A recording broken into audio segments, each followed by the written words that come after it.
welcome here to Wake Up Call with Dan Tortora, where sports truly meets that thing called life. We appreciate you being here with us Monday through Friday from 9 a.m. to 11 a.m. Eastern Time, hanging out inside the Great Lakes Honda City studios. Great Lakes Honda City coming to you on 7140 Henry Clay Boulevard in Liverpool, New York. You can get to them for sales and service Monday through Saturday. Make sure that you let them know that DT sent you, and they have their new and used vehicles on the lot while supplies last. Go and get your vehicles today, folks. They have, of course, my favorite, the CRV, and I have the 2025, the newest one with that mean look in the front, which I think is all too awesome. They changed it up a bit.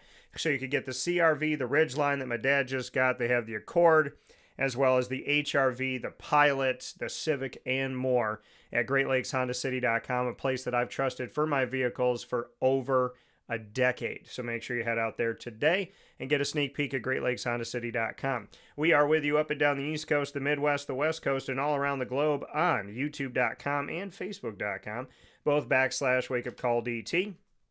And of course, we are also with you on WakeUpCallDT.podbean.com. So however you're connected with the show, we thank you so much for tuning in to Wake Up Call with Dan Tortora, where sports truly meets that thing called life. I cannot thank you enough for being a part of the show all throughout the week, all throughout the year. And I cannot believe that we're heading into August tomorrow, but that's going to be what's happening because that's the next month up. And I do want to say this today, after the broadcast, I will be on my way over to this little thing that they call fall camp, as the Syracuse Orange and college football in general is jumping into their fall camp in preparation for the 2025-26 season. So I will be out there at camp, and you can see all of my Q&As with the Syracuse Orange from the ACC kickoff by going to our social media, Facebook at Wake Up Call DT, X at Call DT. We're going to be adding it to Instagram at Wake Up Call _DT to our story, and you can also find it on YouTube.com/Wake Up Call DT. My Q&A with head football coach Fran Brown, as well as with defensive back Barry Buxton III, punter Jack Stonehouse, tight end Dan Villari, and quarterback Ricky Collins Jr. And this will officially start off the quarterback battle between the two, Steve Angeli and Ricky Collins Jr. Steve Angeli coming in from Notre Dame, and Ricky Collins coming in from LSU. So a lot of great stuff coming up. Inside of MonPawsPopcorn.com is what's popping. PJ and I are with you on the trade deadline day, July 31st, 2025, 6 p.m. tonight, Eastern Time. The trades have to be in. The Seattle Mariners have become the Diamondbacks of the North. We'll talk about that and more. And in hour number 2 at 10:15 a.m. Eastern Time, my good friend Scottie Rodgers is going to be joining me from the Goodyear Cotton Bowl Classic, VP of Communications. We'll be talking about all different topics affecting collegiate athletics, college football, and the college football playoff, which the Cotton Bowl is a part of. You do not want to miss a second of the conversation between Scottie and I as we tackle the many topics that are going on in today's college culture and atmosphere and environment. So a lot of great stuff coming up, and happy to bring it to you. I said we're hour number 1, picture-in-picture with Papa Joe. He's coming to us from the great state of Florida, our second home of Dan Tortora Broadcast Media for Wake Up Call, as well as our home for Do Diz with Dan and so much more, including Superpowered Pop in our coverage of Universal Studios here recently with Epic Universe. So with that being said, PJ, happy Major League Trade Deadline Day. Oh, yeah. We're going to have a lot of fun with this next couple of days. A lot of things are happening, Daniel. Some of the dominoes have already fallen, but there's going to be a lot of activity today. I have a feeling for that.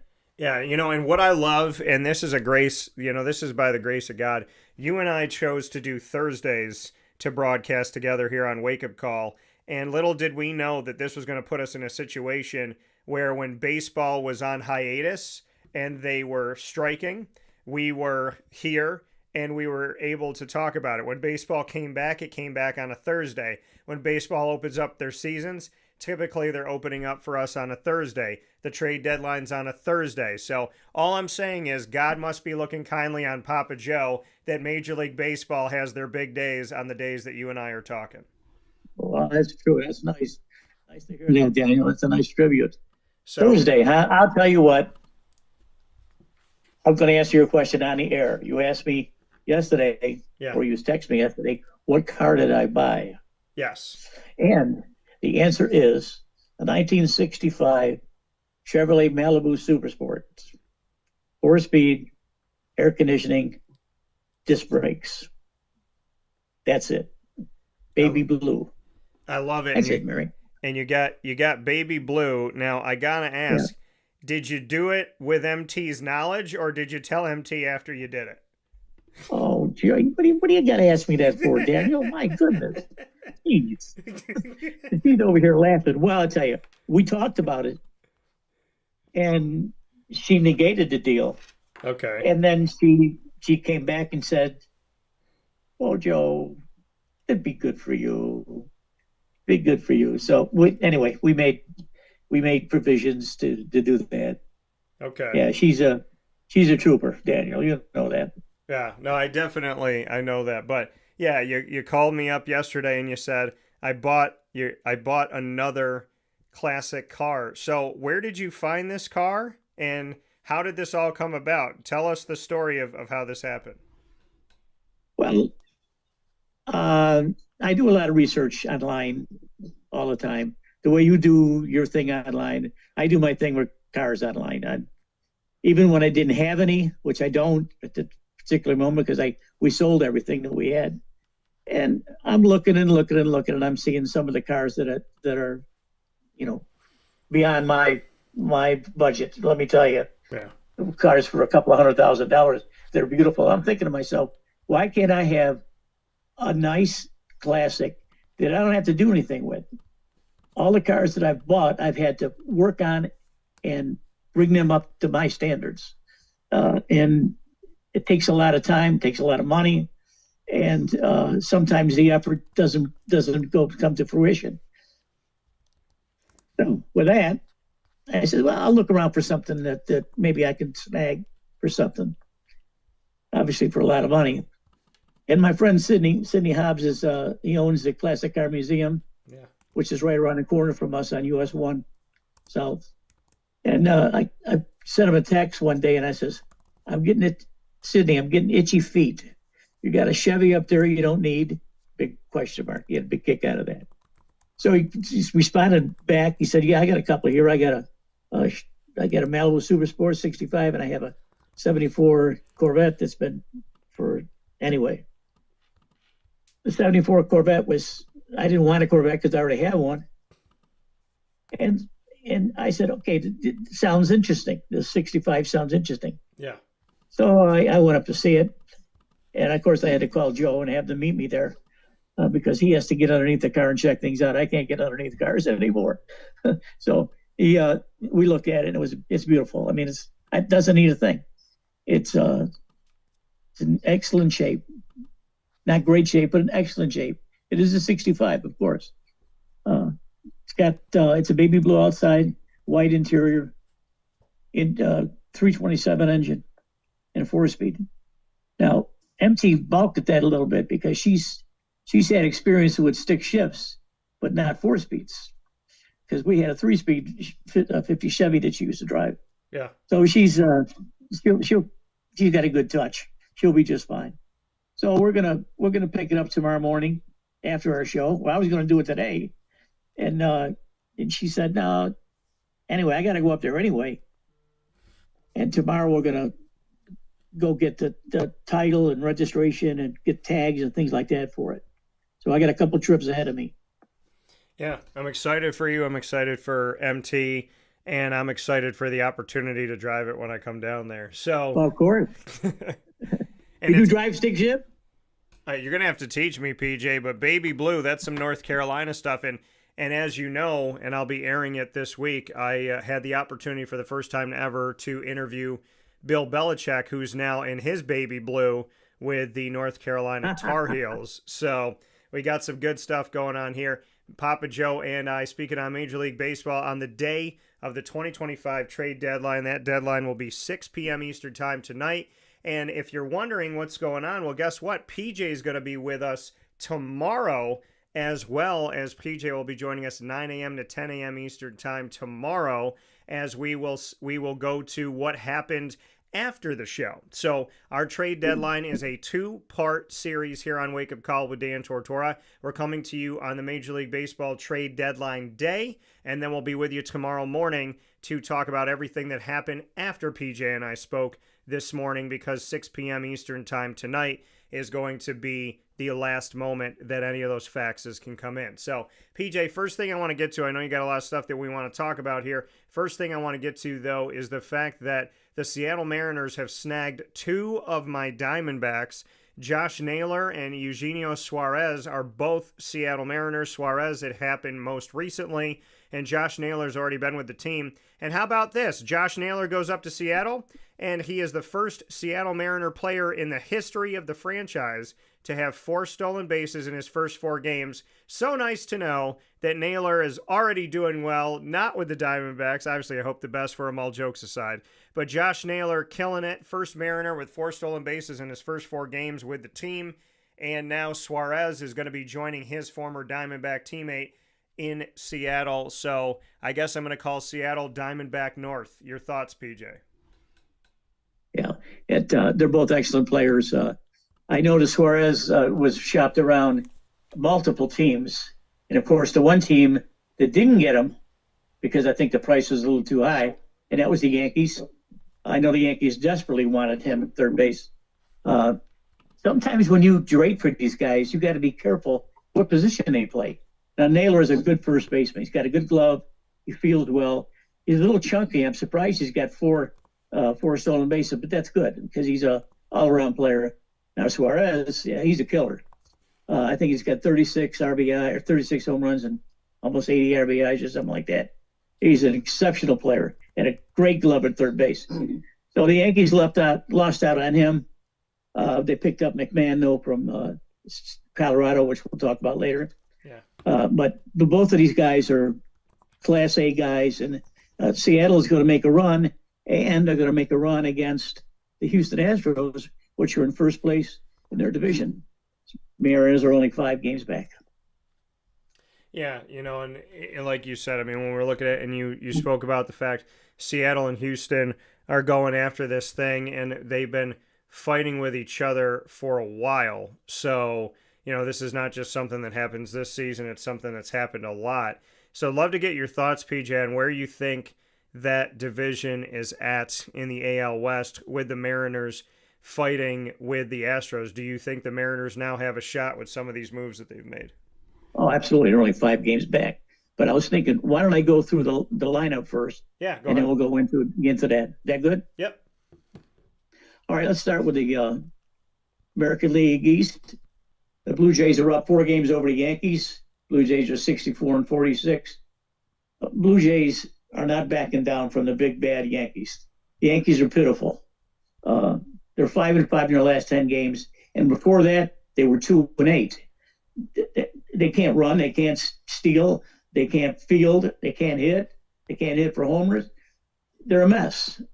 I don't know what they're going to do, but they did pick up another guy today, and I got to research that. I don't know who he is, but the young man they picked up at third base, McMahon from Colorado, is a super glove. He's a weak hitter. I mean, I think he was hitting 217 for Colorado. If you can't hit more than 217 in that ballpark, you're not a very good hitter. But anyway, Yankees are infinite wisdom. Go ahead and pulls him in. He's tough. He's a good player. He's hit a couple of singles the other night last night that drove in a run. So he's a good player, and I'm hoping the Yankees can use him. The Central Division, we got the Tigers are up 9 games over the Guardians. The Royals 9.5. I don't think this division is got a winner yet, Daniel. I think that the Tigers are as good as they are, and with reigning Cy Young Award winner Tarek Skubal doing his thing again this year. I think that once you look past Skubal, they don't have that much.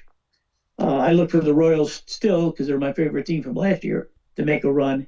Cleveland has got Jose Ramirez, who is one of the best second almost MVPs in the last 5 years. He's doing well, but not as well as he has been. Now let's go to the West, where we have the Astros up 5 games over the Mariners. They're 62-47. The Rangers are 5 games back, also tied. The Angels are 9 games back. The Angels are starting to make a little noise, but it doesn't make any difference. Trout is starting to hit homers. He's getting on base. He's hitting singles, doubles. So he can do a lot, but he can't do everything for the Angels. Taylor Ward is their guy that behind uh, Trout, and he's the one that's driving a lot of runs. That's it for the American League, Daniel. The National League is a little bit simpler. The Mets and the Phillies are going to be running back and forth, first and second and first, all summer long. They're both almost flat-footed tie with a 62-47 record. The Mets were 7-3 in their last 10 games, and they got a couple of games on the Phillies because the Phillies were only 5-5. National League Central, the Brewers. The Cubs are going to fight it out. This surprised me because I thought the Cubs were going to roll right in. But the Brewers are playing good. They got an excellent young pitcher. I can't pronounce his name because you've one of those strange names. But you got to look for these two teams to go back and forth also. National League West, again, 3 teams are going to be fighting for the pennant. Yeah. Dodgers are up 3 games over the Padres, 9 games over the Giants, and your Diamondbacks, which are sellers now, Daniel, at 12 games back. So they're going to probably refigure themselves for next year. I'm sure they got a lot of prospects for both Naylor and Suarez. So we'll see how those players will fit into the rotations. Yeah, when we take a look at it, we look at the Diamondbacks' moves here, the 2 moves that they made, and we'll start with the one that happened first, that being Josh Naylor. The Diamondbacks, for that move for Josh Naylor, and let me get back to it here, they actually, you know what, I'll go with Suarez first. So Suarez for the D-backs, when this move was made, the D-backs got infielder Tyler Locklear, right-handed pitcher Hunter Cranton, and right-handed pitcher Juan Burgos. So that's who they're bringing in here. Now, Suarez is in the midst of a career year, 36 home runs, 896 OPS in 106 games with the D-backs. Before the trade, Suarez returns to Seattle here. And then, obviously, we look to see where that will be. Now, the Diamondbacks, the hopes that they'll have the opportunity here of building up with some of that young talent now that Suarez, you trade a guy away when he's having a career year, obviously showing, like you said, that the team are sellers, not buyers right now, and are looking to bring in help for the future. The Josh Naylor trade, where the Diamondbacks also traded with Seattle, they got left-handed pitcher Brandon Garcia and right-handed pitcher Ashton Izzy. So they're able to bring in multiple pitchers as well as an infielder here to help them toward their future. So they end up getting 4 pitchers from the Mariners and an infielder in order to make these trades happen. So they're obviously looking at the rotation, which brings me to the question, PJ. If they're bringing in all these pitchers, does that mean that Merrill Kelly and or Zach Gallen is going to be traded today? The answer is yes. I like Gallen and Merrill Keller both. Kelly, I should say, I think he's in his mid-30s. He's probably will be a short-term solution for whoever gets him, including the Yankees. And Gallen is the key here. This year it does not reflect how good this guy is. He's not doing very well this year. But the last couple of years before this, he's a stud. So I'm thinking someone's looking long-term. Of course, the Yankees will be right there. I don't know who the Yankees can give up. They give up just about all their minor league players when they make these trades, including the ones for McMahon and whoever else. Rosario was another infielder they got. I don't know where the Yankees are going, but I like that Arizona's planning for the future. I wouldn't be surprised if they come up with another couple pitchers for whoever they trade, whether it's Kelly or Gallen. I look for both of them, Daniel, to be on the block today.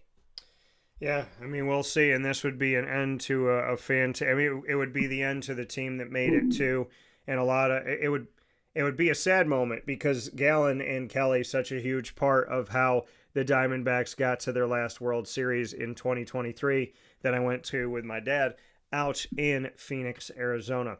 Other trades that happened, as you know, early on, the San Francisco Giants acquired DH Rafael Devers in the trade, or Devers, pardon me, from the Red Sox for left-handed pitcher Kyle Harrison, right-handed pitcher Jordan Hicks, right-handed pitcher Jose Bello, and outfielder James Tibbs III.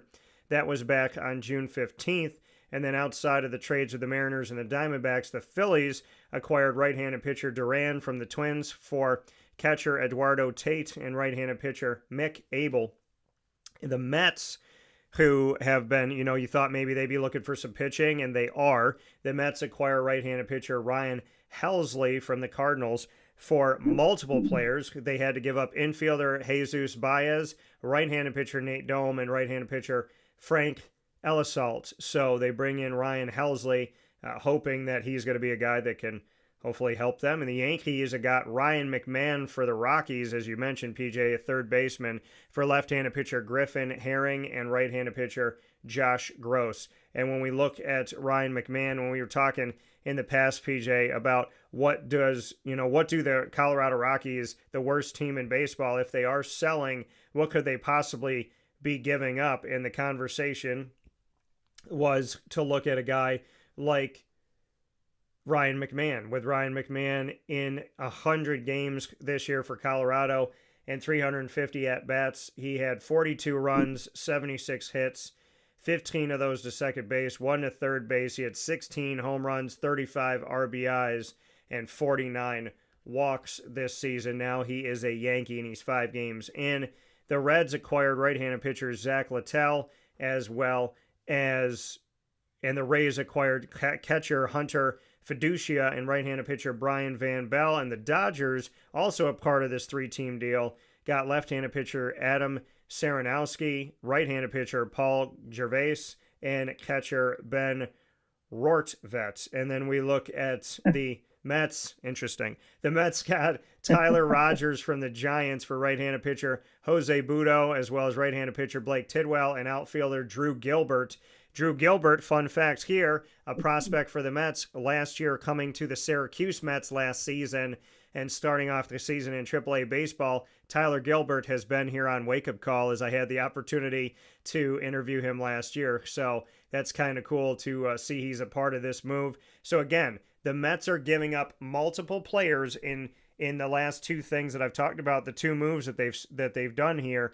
They've brought in 2 pitchers willing to give up other pitchers and other prospects for these 2 guys, one being Tyler Rogers and the other one that I mentioned before here being their move for Ryan Helsley. So they obviously think that maybe these pitchers can help them in their rotation right off the bat. And outside of that, the Reds got third baseman Cabrian Hayes from the Pirates for infielder Sammy Stafura and left-handed pitcher Taylor Rogers.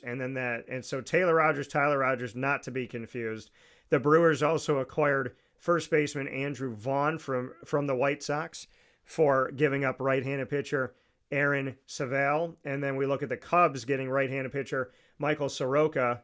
I believe I want to say that I have Michael Soroka's card from the Nationals for outfielder Christian Franklin and shortstop Ronnie Cruz. The Blue Jays, who are trying to make a run here, they got right-handed pitcher Sir Anthony Dominguez from the Orioles for right-handed pitcher Warren Watts Brown, both in division move there. The Tigers got right-handed pitcher Chris Paddock and right-handed pitcher Randy Dobnik from the Twins for catcher Enrique Jimenez. The Yankees also got infielder Ahmed Rosario from the Nationals for right-handed pitcher Clayton Beater and outfielder Brown Martinez. There's a bunch of moves here, PJ. The only other one I have to note, Brewers acquiring catcher Danny Jansen from the Tampa Bay Rays for infielder Jahir Aranemo. So there's a bunch of moves. Would love to get your thoughts. We've seen we've seen the Mets bring in a couple pitchers and give up a bunch of players for them. We've seen the Yankees bring in Ryan McMahon for some help at third base. Love to get your thoughts on where things are at. MT's Brewers have made a couple moves. The Tampa Bay Rays have been involved in some things. The Blue Jays have added somebody. Just what your thoughts are at this point with these moves being made. That's a mouthful, Daniel. I know. I think the big key here is Suarez, who couldn't make a deal with the Yankees and any other team on the East. I'm sure that Toronto would love him too. Suarez is a proven a proven infielder and a proven hitter. He's going to make a big difference. And that could put Seattle over the top. And I think that Houston's better watch their butt because they're going to be creeping right up. But I think there was one other one here that you mentioned that I checked into myself. Yeah, that's the Mets get Ryan Helsley from the Cardinals. Uh-huh. Last year Helsley led the league in saves almost weekly until the end of the year. I'm not sure what happened there, but he's a big addition to the Mets. The Mets certainly, I don't know, these guys, they give away so many, most of the names that you named, most of the names I read on every day I'm not familiar with these guys. They're just not significant ball players. They're alsos. They're included in trades. They're in the minor league. They do that. And to analyze these things, you almost have to put them in the context that, okay, if he plays third base for this team after they traded for him, will he be worth it? Now, that's the question that the Yankees have. Is this McMahon going to be better than whatever we had before? Yeah. The answer is yes, because the two guys they had on there, Peraza and another Latin player, they didn't work out. So they had to go out and get a third baseman. And they got a third baseman, just not the one that hits that well. I mean, sure, this guy can pick it at third base, but I mean, I go back to the days with the third baseman played by Greg Nettles of the Yankees, and he hit home runs, RBIs, stole bases. It's a different deal this year. I mean, these players these days, they're significant for one reason. Either they hit home runs or they get on base and steal bases, whatever. But Helsley's going to be a huge addition. McMahon, we talked about him. Naylor, we've talked about him. The Cincinnati got Littell, Zach Littell. I don't know much about him either.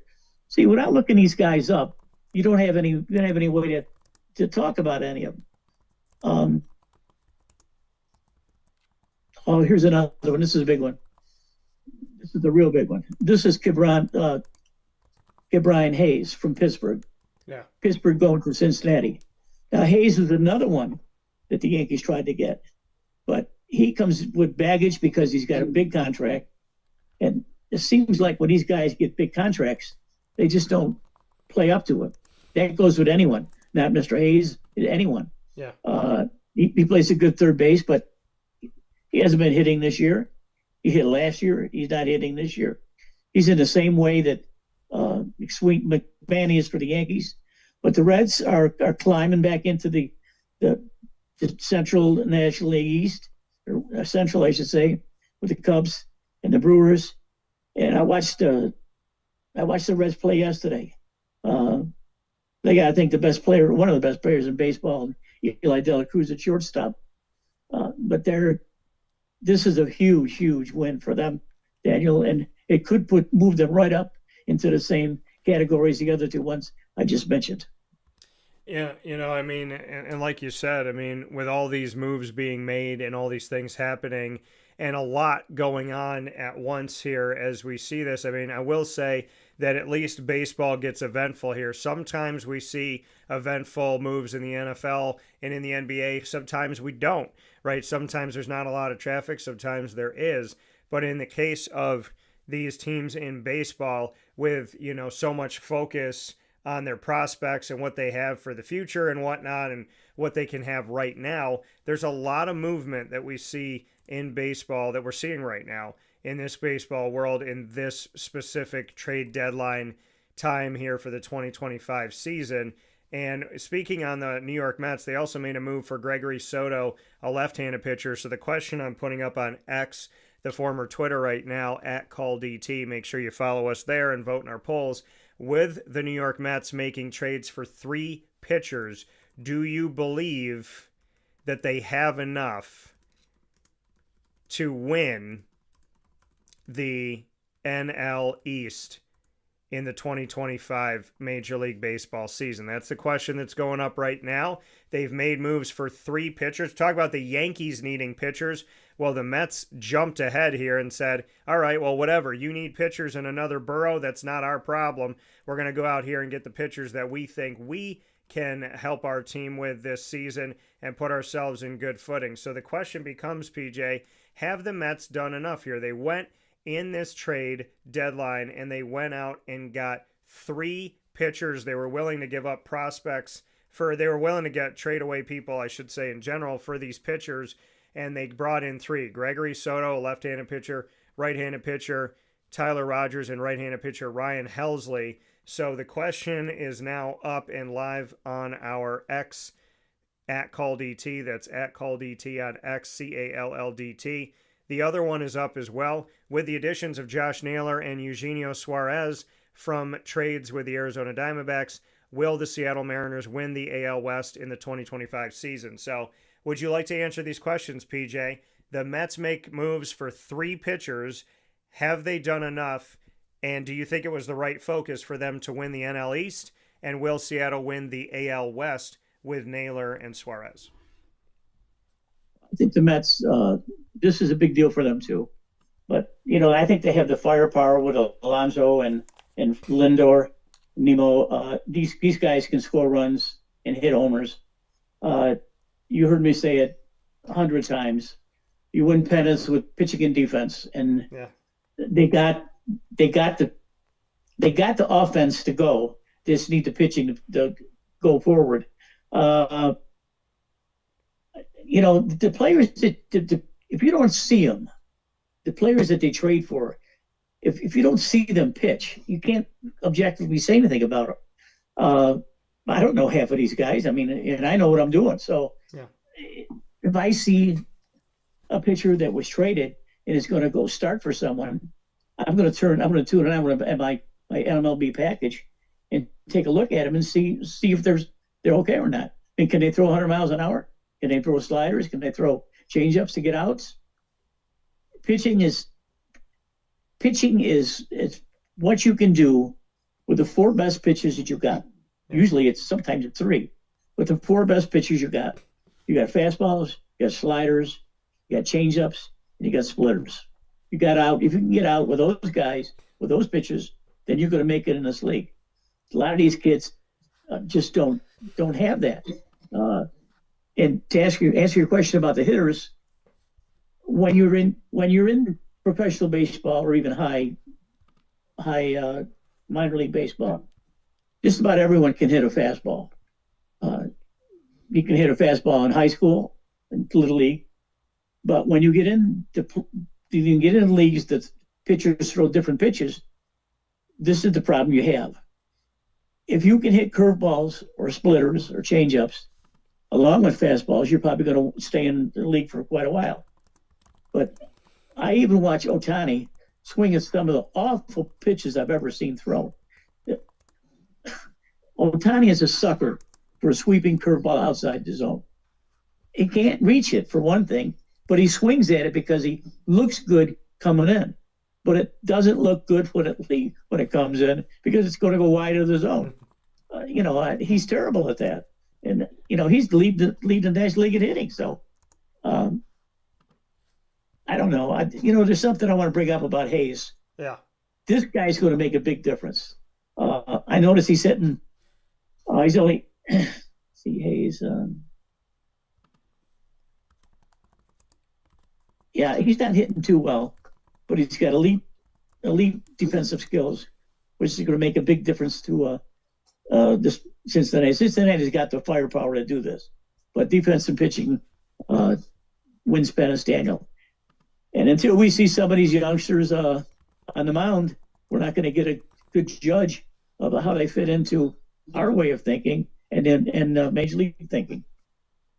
Yeah, and we will see. I mean, there's a hope here that the Mets have added what they needed in their bullpen. The New York Yankees, we talk about all the injuries they've had, unfortunately, to their pitching rotation, even their closer, Luke Weaver, this year. And so not having their ace, losing their closer for some time, all these different things that have gone on. Their DH has been down. the Yankees had made moves for third baseman Ryan McMahon, infielder Ahmed Rosario, and outfielder Austin Slater.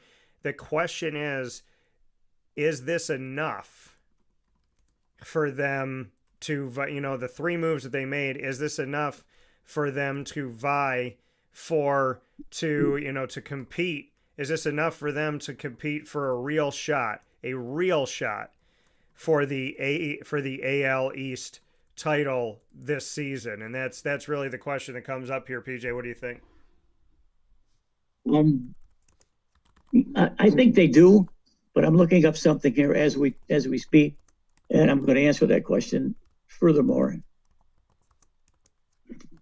The Yankees lineup is not what it used to be, say, a month ago. Yeah. Now Judge is hurt.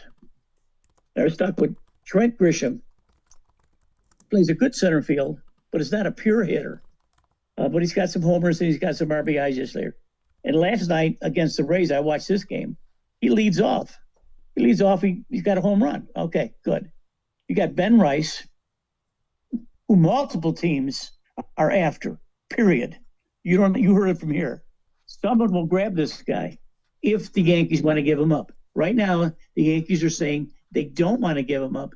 He's young. He's too good. He plays multiple positions. He plays catcher and first base in the outfield. He's a left-handed hitter. He hits homers. Gigantic player. And then Perez is one of the guys that was tried at third base that didn't work. You got Paul Goldsmith, who is a veteran who's going to stay with the Yankees. You got Cody Bellinger, who has come into his own this year, coming over to this league from being from the Cubs to the Dodgers. Yeah. And he's going to lead the team in hitting probably. And you got Mike Stanton. Now Stanton he's hitting a little bit this year, which I guess is why they have him in the lineup. Yeah. He can't run. He can't play a position anymore. He doesn't hit off-speed stuff too well. He's got a weird stance at the plate. He hits right field homers more when he's batting right field than left field. Go figure that one out. I mean, he's really a mess at the plate. Yeah. And he got Chisholm, who came over from Miami. Yeah. He made a lot of news earlier in the year. He sort of flattened out a little bit, hits homers, drives in runs, plays a really slick second base. That's why he didn't want to play third base at the Yankees. He just said, listen, you guys got to get a third baseman. I'm a second baseman. I just can't play third base anymore. And that's what he said. So they go get McMahon. They move Chisholm back over to second base, and he's picking it clean there. And you got Dominguez in center field, who's going to be a great player for the Yankees. The kid that I talk about all the time, and that's Anthony Volpe at shortstop. Now, hear me out here now. There's a lot of teams looking to get Volpe. He signed a good contract a couple years ago. He's only 24 years old.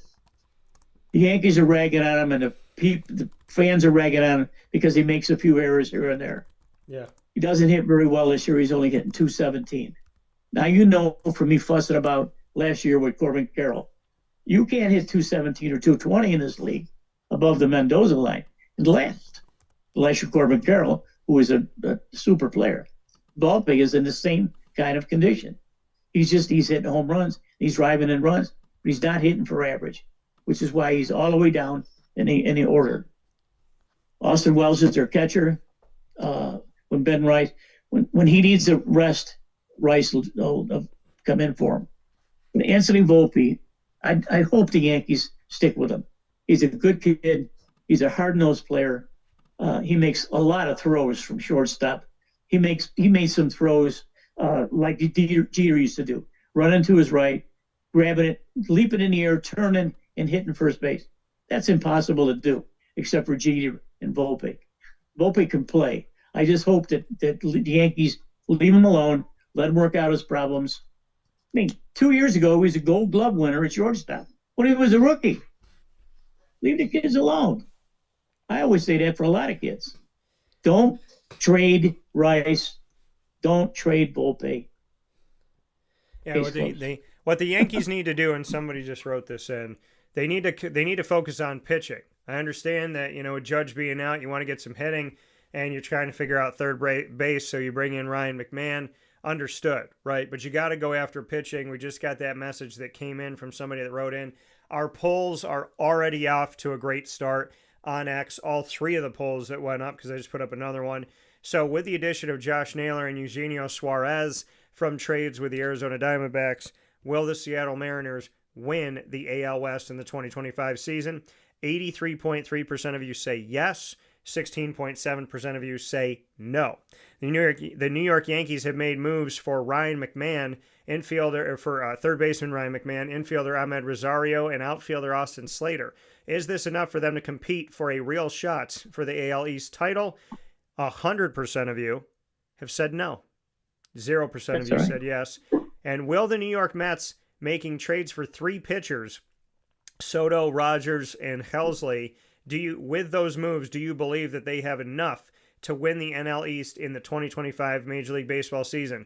Started off more no than yes, went 50-50, stayed 50-50, and for the first time in our poll this morning that's gotten a bunch of votes early, and I love it, love seeing it mix it up and change here, 54.5% of you say yes, these three pitching moves are enough for them to win the NL East title over the Phillies and everybody else. And 46.5 or 45.5% of you, say no. So these polls are not only being voted on, they're being voted on quickly, and they are changing as the minutes go by. PJ and I will take a step aside. We'll keep a look at these polls, and we'll give you more thoughts on the trade deadline as we are approaching 6 p.m. Eastern Time today, and PJ and I will be back tomorrow as we'll be telling you all the trades that happen after we got off the air here on Wake Up Call inside of the Great Lakes Honda City Studios. Stay with us. Hi, this is Amy from Mother's Cupboard, home of the whole frittata. We are open daily 6 a.m. to 1:30 p.m. For takeout orders, call 315-432-0942 and tune in to Wake Up Call with Dan Tortora for our monthly food challenge and try our Wake Up Call signature menu item available 7 days a week. Here at Mother's Cupboard, we are Central New York, and it's our honor to serve you. Ma and Pa's Kettle Corn and Popcorn Factory remind us that every day is worth celebrating at 201 7th North Street in Liverpool, New York. Open Monday through Saturday in-store and always online at maandpaspopcorn.com. Serving our Central New York community and beyond, order anywhere, anytime at maandpaspopcorn.com. Stop in to get a tin at Ma and Pa's on 201 7th North Street in Liverpool, New York to get your half-price refills for the rest of your life. Come to Ma and Pa's for your holiday gift giving for family, friends, employees, and clients. And remember, for fundraising and events, to call 315-450-6272. That's 315-450-6272. Ma and Pa's Kettle Corn and Popcorn Factory. How corny are you? This is Jimmer Sikowski, owner-operator of Chick-fil-A Cicero, 7916 Brewerton Road in Cicero, right in front of the Home Depot. I had a deep feeling that God wanted me to do something bigger with my life and to help people, help others. I kept putting Chick-fil-A in my life, and I realized as I was going through the franchise selection process that positively impacting the lives of others was really core to what we do here at Chick-fil-A. First of all, it starts with the food. The food is brought in fresh daily, and we bring in local produce. We prepare to order in the kitchen. We hand bread our chicken. We hand spin our milkshakes. It's great food. It doesn't taste like fast food. I think the second thing is the way people feel when they come in a Chick-fil-A restaurant. It's different. We try to treat people with intentional kindness here, which is very different and deeper than good customer service. And so I think it feels remarkable for most people to come in a Chick-fil-A restaurant. And then lastly, the impact that we try to have in the community is very different. It's a big part of the expectation of every operator of a Chick-fil-A restaurant is that they're actively engaged in their community, they're a leader in the community, and they're making a difference. When they realize that what we're striving to do is to shine a little light in their life. That's a very, very different experience than you will have in any other quick service restaurant. And it's that remarkable experience that I think people will emotionally connect with. Avicoli's restaurant, located on 7839 Oswego Road in Liverpool, New York, has been serving our community for decades. Your place to go for home cooking on the corner of Route 57 and Wetzel Road is just minutes from Liverpool High School. And every single month, Wake Up Call with Dan Tortora is on site, on location, with Liverpool sports, student athletes, coaches, and administration telling their stories throughout the year. We look forward to seeing you on site at Avicoli's for their casual pizza side, their fine dining, as well as their bar. And of course, you can order online at myavicolis.com. That's myavicollis.com. For takeout, delivery, and catering, call 315-622-5100. That's 315-622-5100. Come on into the neighborhood spot, Avicoli's, open 7 days a week in Liverpool, New York.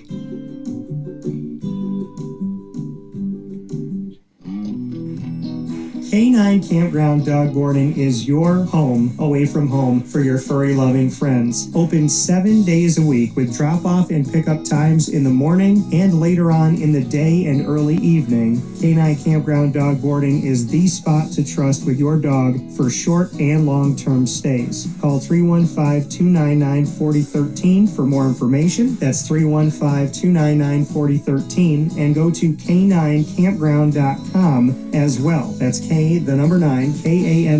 ground.com, where you will find all of the information on their different cabins, which include the classic cabin, executive cabin, grand cabin, and luxury cabin. K9 Campground Dog Boarding, where your dog will have indoor and outdoor areas as well as their own private cabin for any size, any breed, as well as dogs with different needs. Dog parents and dogs alike choose K9 Campground Dog Boarding. Isn't that right, Lily?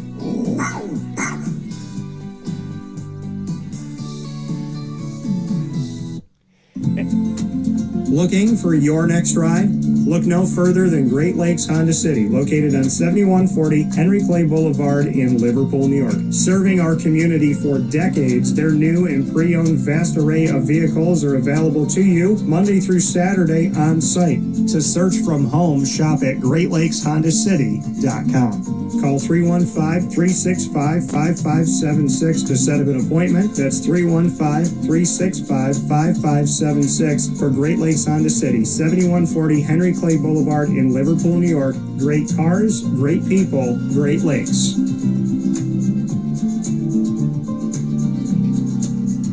And a welcome back here to Wake Up Call with Dan Tortora, where sports truly meets that thing called life. PJ and I are here inside the Great Lakes Honda City studio speaking with you on the day of the Major League Baseball trade deadline. Your votes continue to come in, and I cannot thank you enough for sending them over to us. We appreciate you so very much. Two polls being put up here right now, and these polls are going to go up these are going to be shorter polls here because they have to do with the deadline happening today.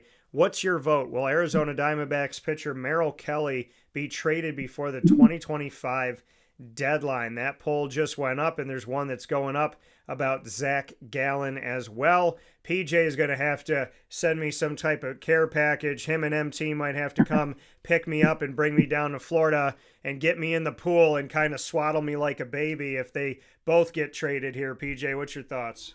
I know you said they're gonna, but where do you think they're going to go? You think they're going to go to the Yankees? Well, I would like to see Gallen go with the Yankees. Merrill Kelly, I think, is just a one-year shot for someone. Gallen is a guy he's young enough. You can sign him to a good contract. But there's one statistic that I use every week that we talk. I know I haven't done statistics yet today, and I probably won't till tomorrow. But what I talk about is team batting,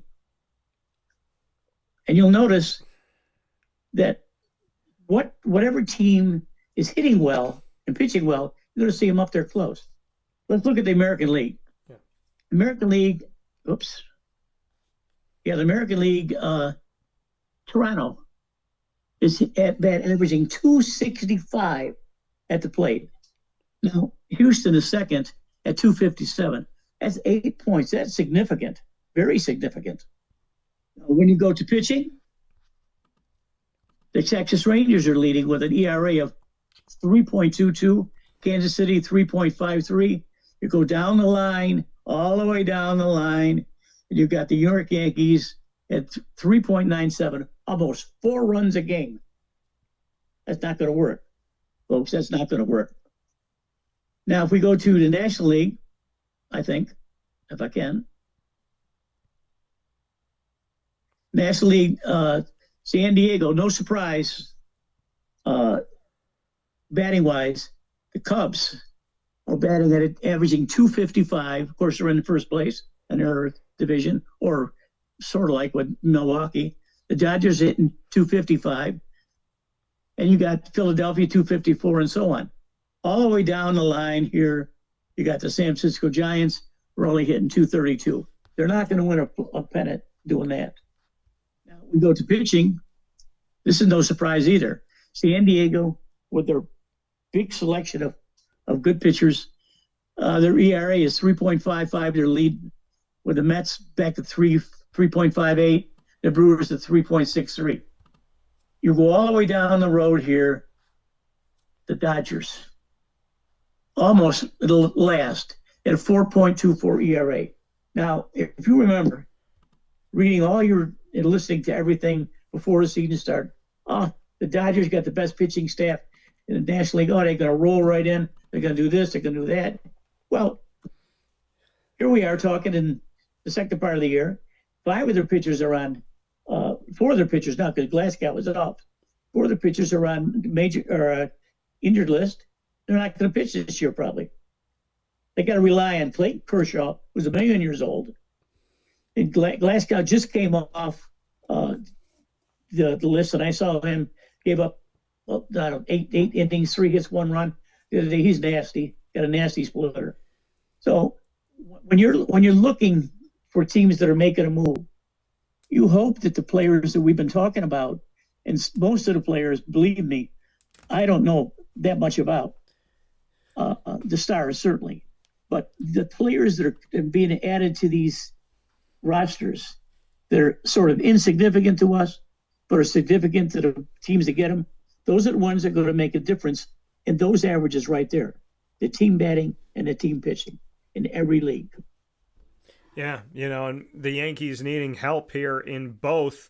So what will they do? Now, the polls that have gone up, will the Arizona Diamondbacks pitcher Merrill Kelly be traded before the deadline?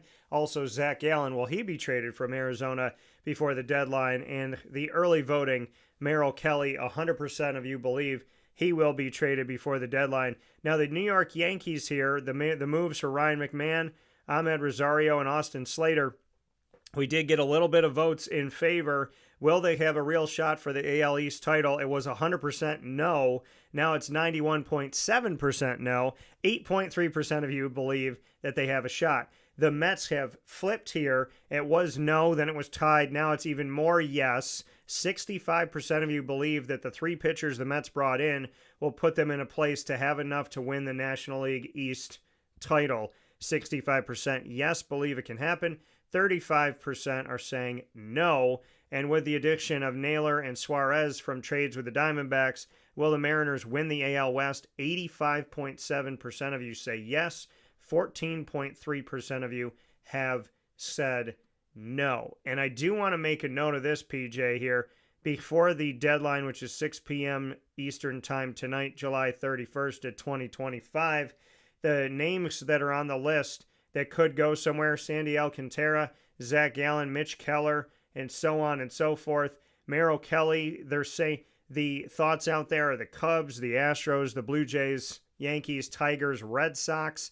So taking a look at the Astros, who obviously want to vie for the AL West, the Cubs, who want to continue doing what they're doing, the Blue Jays want to continue to have good footing, the Yankees that want to find their way up, the Tigers, who have had a nice advantage this year, and the Red Sox, who have had some positive moments.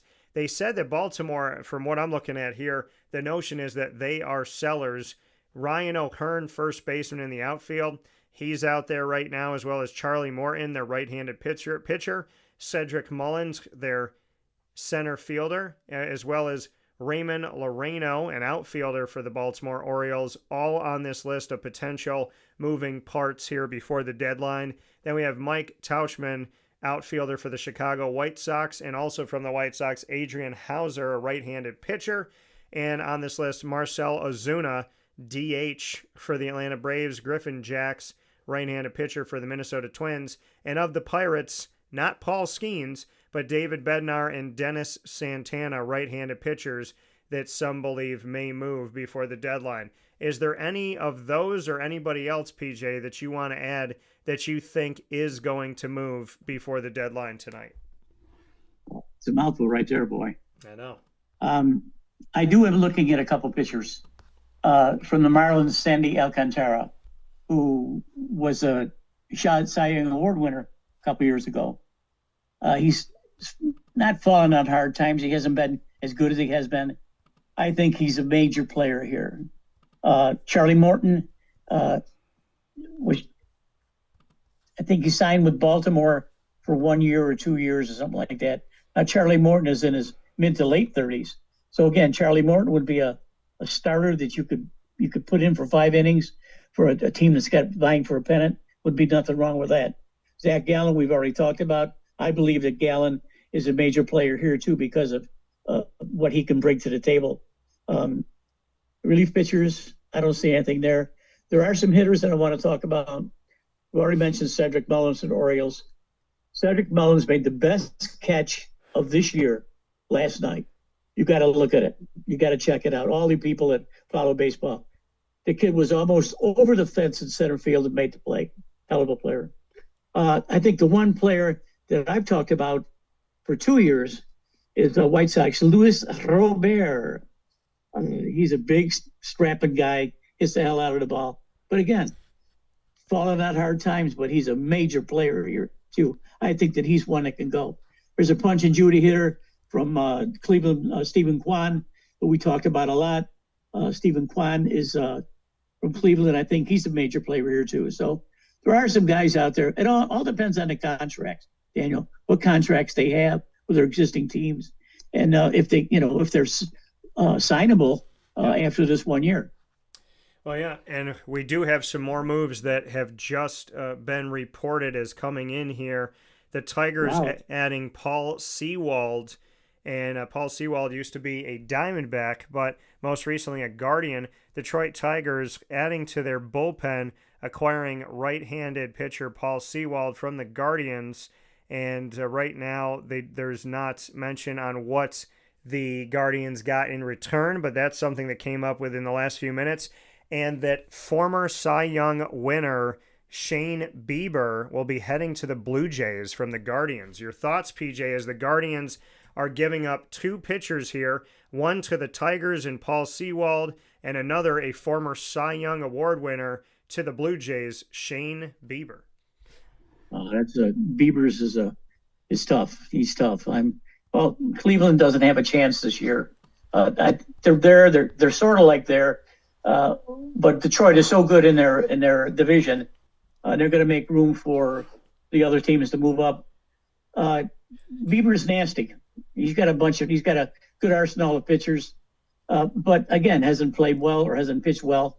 Who's he going to? Detroit. Shane going to Detroit? Sewald's going to the Tigers, and Bieber is going to the Blue Jays. Well, Blue Jays want to win the pennant.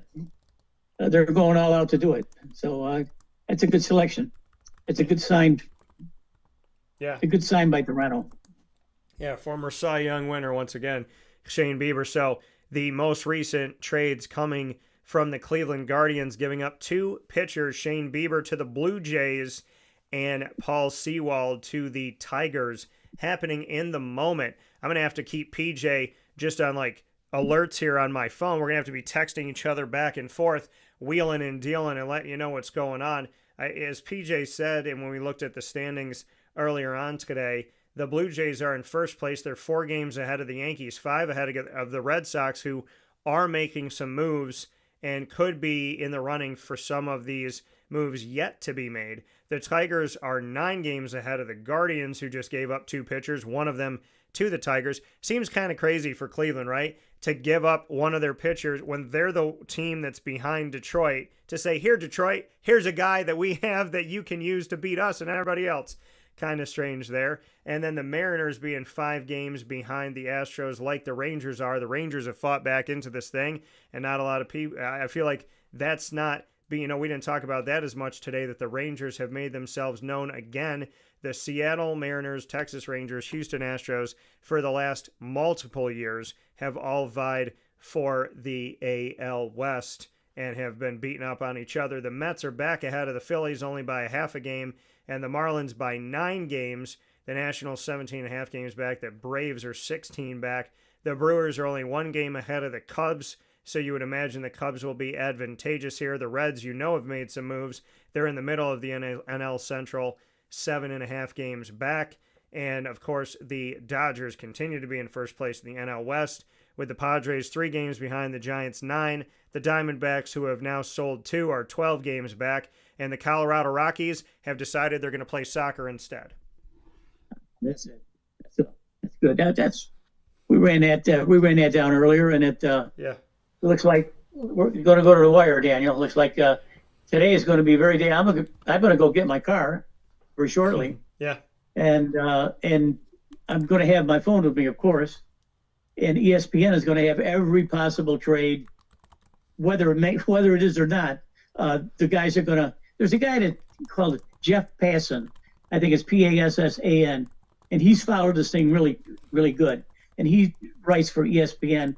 He's going to have a whole bunch of things for us to talk about tomorrow. Yeah, and I know you went through the standings at the beginning of the show here on Wake Up Call with Dan Tortora inside the Great Lakes Honda City Studios. I wanted to hit them again now that we've talked about some of these trades and some of these moves, including the very interesting one of the Guardians giving up 2 pitchers, one of them to the Blue Jays, who are in first place in the American League that the Guardians play in, and then the other to the Tigers, who are in the same division as the Guardians. So is this Cleveland's way of saying, hey, we're out of it, good luck to you both? So we'll see what happens as we step forward here. PJ, as always, it's a pleasure. Plenty of moves could be made before everything's done at 6 p.m. Eastern Time as the clock hits 6 here on July 31st, 2025. And PJ will be back with me in an unprecedented move, as he will be with me Friday morning, August 1st, to start off the new month, as him and I will be talking 9 a.m. to 10 a.m. Eastern Time on all the moves that will be made from now throughout. So a lot of good stuff coming up, PJ. Love you as always at MT. Go enjoy your car, and on your way to pick up your car, you better get MT some jewelry. Okay, wait a minute. One more thing. Yes. Can you run through the polls real quick? Yes, I'll run through the polls. Yeah, absolutely. So I'm going to be putting another one up. Actually, I'll put this one up right now. So with former Cy Young Award winner, let me make sure I put this one up here so that you all have it. Shane Bieber heading to Toronto from Cleveland. Will the Blue Jays win the 2025 AL East title? So I want to get your thoughts on that. So I'm going to go ahead and put that up for you right now. And then we're going to go through the polls here of who every poll has votes that have come in. So I'm going to hit these polls really quick. Give me 1 second here as I'm getting the Shane Bieber thing up. And then we're going to go ahead and take a look at where the polls are at. So this is what we got right now, folks. Here are all of our polls that were put up this morning. Thank you for voting. Please continue to, and make sure to follow when you're with us at Call DT. That's CALLDT on X. So, what's your vote? Will Arizona Diamondbacks pitcher Zach Allen be traded before the deadline? 75% yes, 25% no. What's your vote? Will Arizona Diamondbacks pitcher Merrill Kelly be traded before the deadline? 50-50. You guys are deadlocked here, yes and no. The New York Yankees have made moves for third baseman Ryan McMahon, infielder Ahmed Rosario, and outfielder Austin Slater. Is this enough to have a real shot at the AL East? That has stayed at 91.7% no, 8.3% yes. Those of you keep getting more and more excited about the Mets. This started off no, it moved to 50-50, and now it is getting more and more heavily on the side of yes. Will the Mets, making 3 trades for pitchers, Gregory Soto, Tyler Rodgers, and Ryan Helsley. Is that enough for them to win the NL East this season? 69.6% say yes, 30.4% say no. And in our other poll, Josh Naylor and Eugenio Suarez from the Diamondbacks went to the Seattle Mariners in trades. And will the Mariners win the AL West with those trades coming through? Is that enough? 85.7% say yes, 14.3% say no. So all of those are up, including the Shane Bieber that just happened. So will Shane, Cy Young Award winner, heading to Toronto from Cleveland, will the Blue Jays win the 2025 AL East? And I just said that it just went up and there was no votes. And as I'm saying it, 66.7% yes, 33.3% no. So there are now votes in every single poll, including the one that just went up about Shane Bieber. And we will follow these polls and tell you what they're at tomorrow morning when PJ joins me to talk about everything else that may shake out in Major League Baseball over 100 games in and more moves to be made. PJ, as always, Thank you, I appreciate you very much. All right, bye-bye. Take care. That coming from Papa Joe here on Wake Up Call with Dan Tortora, where sports truly meets that thing called life. We'll take a step aside here for a fast break inside the Great Lakes Honda City studios, and we wish PJ and MT the best of luck, and God bless with their new vehicle and with everything that they are blessed to have, and I love them very much, and they're a blessing in my life. With that being said, this step aside, when we come back, we will be airing the Wake Up Call special presentation with Scottie Rodgers, the Vice President of Communications for the Goodyear Cotton Bowl Classic that is within the college football playoff road to the national championship, a quarterfinal or semifinal game every single season. They're the path to the national champion in the college football playoff. So we'll be back with our special with Scottie Rodgers right after this. Stay with us.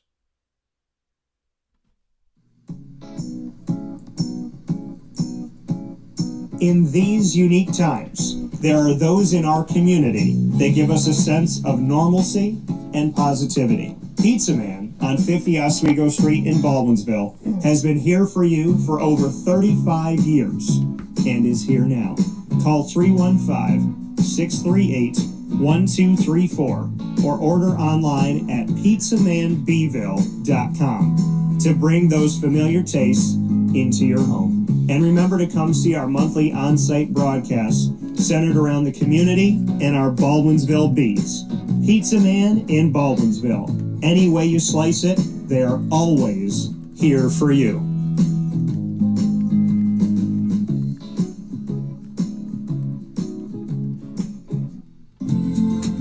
Looking for your next ride? Look no further than Great Lakes Honda City, located on 7140 Henry Clay Boulevard in Liverpool, New York. Serving our community for decades, their new and pre-owned vast array of vehicles are available to you Monday through Saturday on site. To search from home, shop at GreatLakesHondaCity.com. Call 315-365-5576 to set up an appointment. That's 315-365-5576 for Great Lakes Honda City, 7140 Henry Clay Boulevard in Liverpool, New York. Great cars, great people, Great Lakes. All right, you need to come out here and get yourself the Brooklyn Pickle. I was talking about this with one of my buddies. I was like, yo, there's no better sandwich in the state of New York than the Brooklyn Pickle. And now that I found out that they're going down to North Carolina, we are taking over your taste buds everywhere you are, wherever you're going to be. You need to get yourself out to the Brooklyn Pickle. Pinehurst, you just realized that you found yourself the best sandwich shop that you're ever going to have. This is a glorious moment. It's a blessing to your community. You're welcome. Brooklyn in the house, baby. Go over to the Brooklyn Pickle. You already know what it is. You heard the man. Head to Brooklyn Pickle Pinehurst on 1788 Old Morgantown Road in Southern Pines, North Carolina.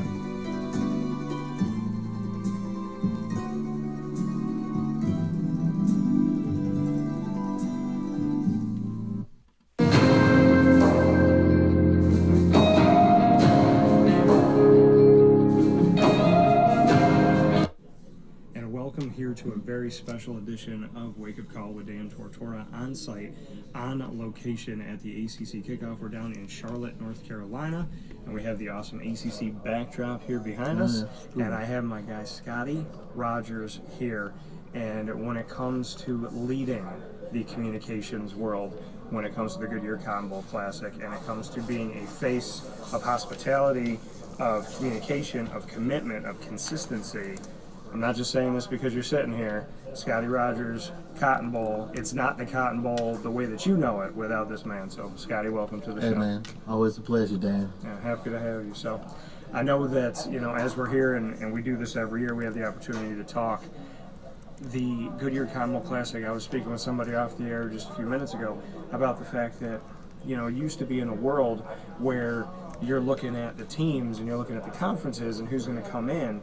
The college football playoff changes that, right? You get told who it is going to be now, and you and I have discussed this, but just how that world has been, that it is really out of the hands of the Cotton Bowl who comes into town, and there's no this conference or that conference, this team or that team. We're really living in a world where every year the college football playoff is going to make that decision based on who's ranked. It's definitely been an adjustment, but once the CFP decided to expand to a 12-team playoff, and we, as one of the what used to be called New Year's Six Bowl games, we really had to make a decision on what we wanted to be going forward. And the decision was very simple. We wanted to be a part of helping to create the new national championship for college football. And we wanted to be a significant piece of it because we felt like we could bring our experience in running a first-class football experience for the teams, for the fans, for the media, and we wanted to really be able to be a part of that. And that was really important, and we feel very good about what we've been able to do. Like we were just talking before we got on air, last year to have Ohio State, Texas, two of the largest college football media contingents, fan bases, in a game that was played, one step away from the national championship. It was, we had the craziness with the weather and all the things that went around it, but the essence of what we were able to experience and bring an experience to everybody else was because of a great game, and we were able to make memories. We're in the memory making business. Some people, we talk about that a lot. We love to be innovative and we love to create memories. I was having a conversation earlier today with Craig James, who was here talking about the Pony Express Award and what they're doing. He was on SMU team in the 80s that played in the Cotton Bowl, and he talked about how he, on his mantle in his office at home, still has a couple of the items that he got, the watch and something else he got from being in the game. That's a memory, and I think it's really important for us to remember that in the midst of everything else that's going on in college football and college athletics, for us at the Goodyear Cotton Bowl Classic, for the teams that come in our game, for the media that come to cover our event, the fans that attend the game, we're simply trying to create memories, and that's really, really important to us. Yeah, and like you said, you're in the memory creating business and you want to be innovative, you want to be different. What are some of the innovative pieces that you feel like have really been successful over the last few years with the Goodyear Cotton Bowl Classic? From a media coverage standpoint, we just had to be creative. We had to add the virtual piece to what we're doing and making sure we had that option for media, because I want media to cover our game, whether they are there in person or, happen to be not able to attend. We've had a couple situations. Last year was a perfect example. Because of the weather, and we had people that had some travel issues, they wasn't able to attend in person. So we were able to give them access, to listen, to be a part of a media interview session. Not all of them, but the key ones, our head coach's news conference the day before the game, the post-game news conferences after the game.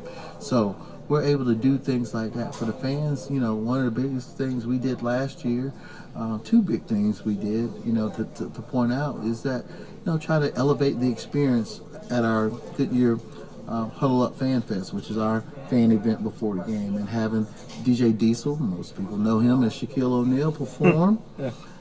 That was an added thing that we did. We did a drone show. We did the biggest drone show in the history of college football after our game, and had something for the fans to take in after the game.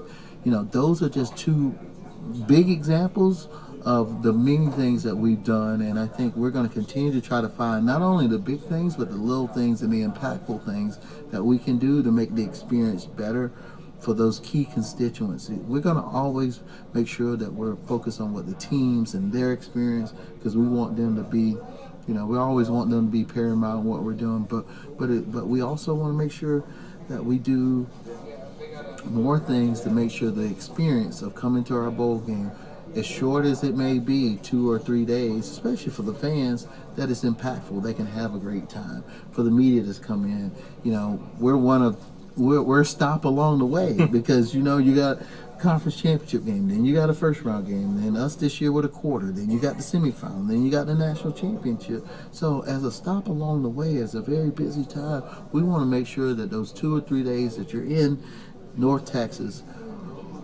it's going to be memorable. You're going to have a great experience. You're going to be able to do your job well, enjoy the game, or participate in what's going to be a great experience of college football.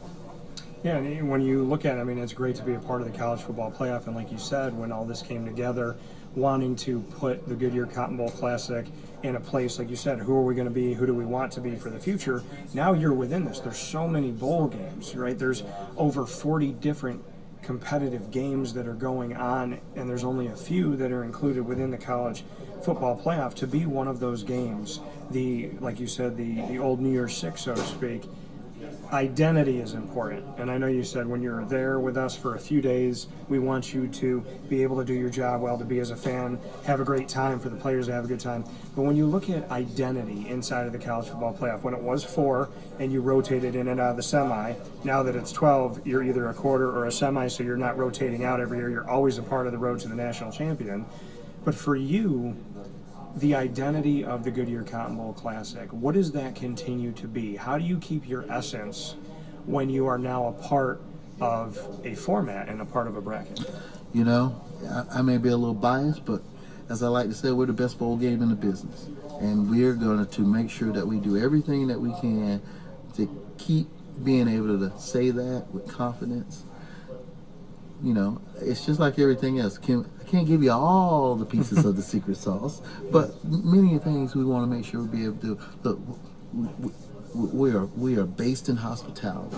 We want to make sure that everybody that touches our game have a great experience. They feel like that they are a part of the Cotton Bowl family. We talked about that. We just had our Hall of Fame back in May, and I had the unique experience of picking up Bo Jackson from the airport. And we talked about the Cotton Bowl family. It just so happened on the ride back from the airport to the hotel, we were able to take him by.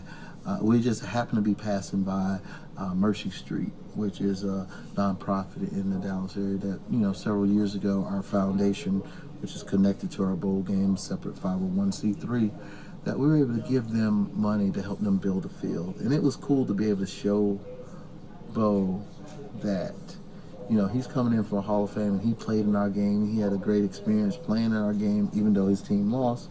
Yeah.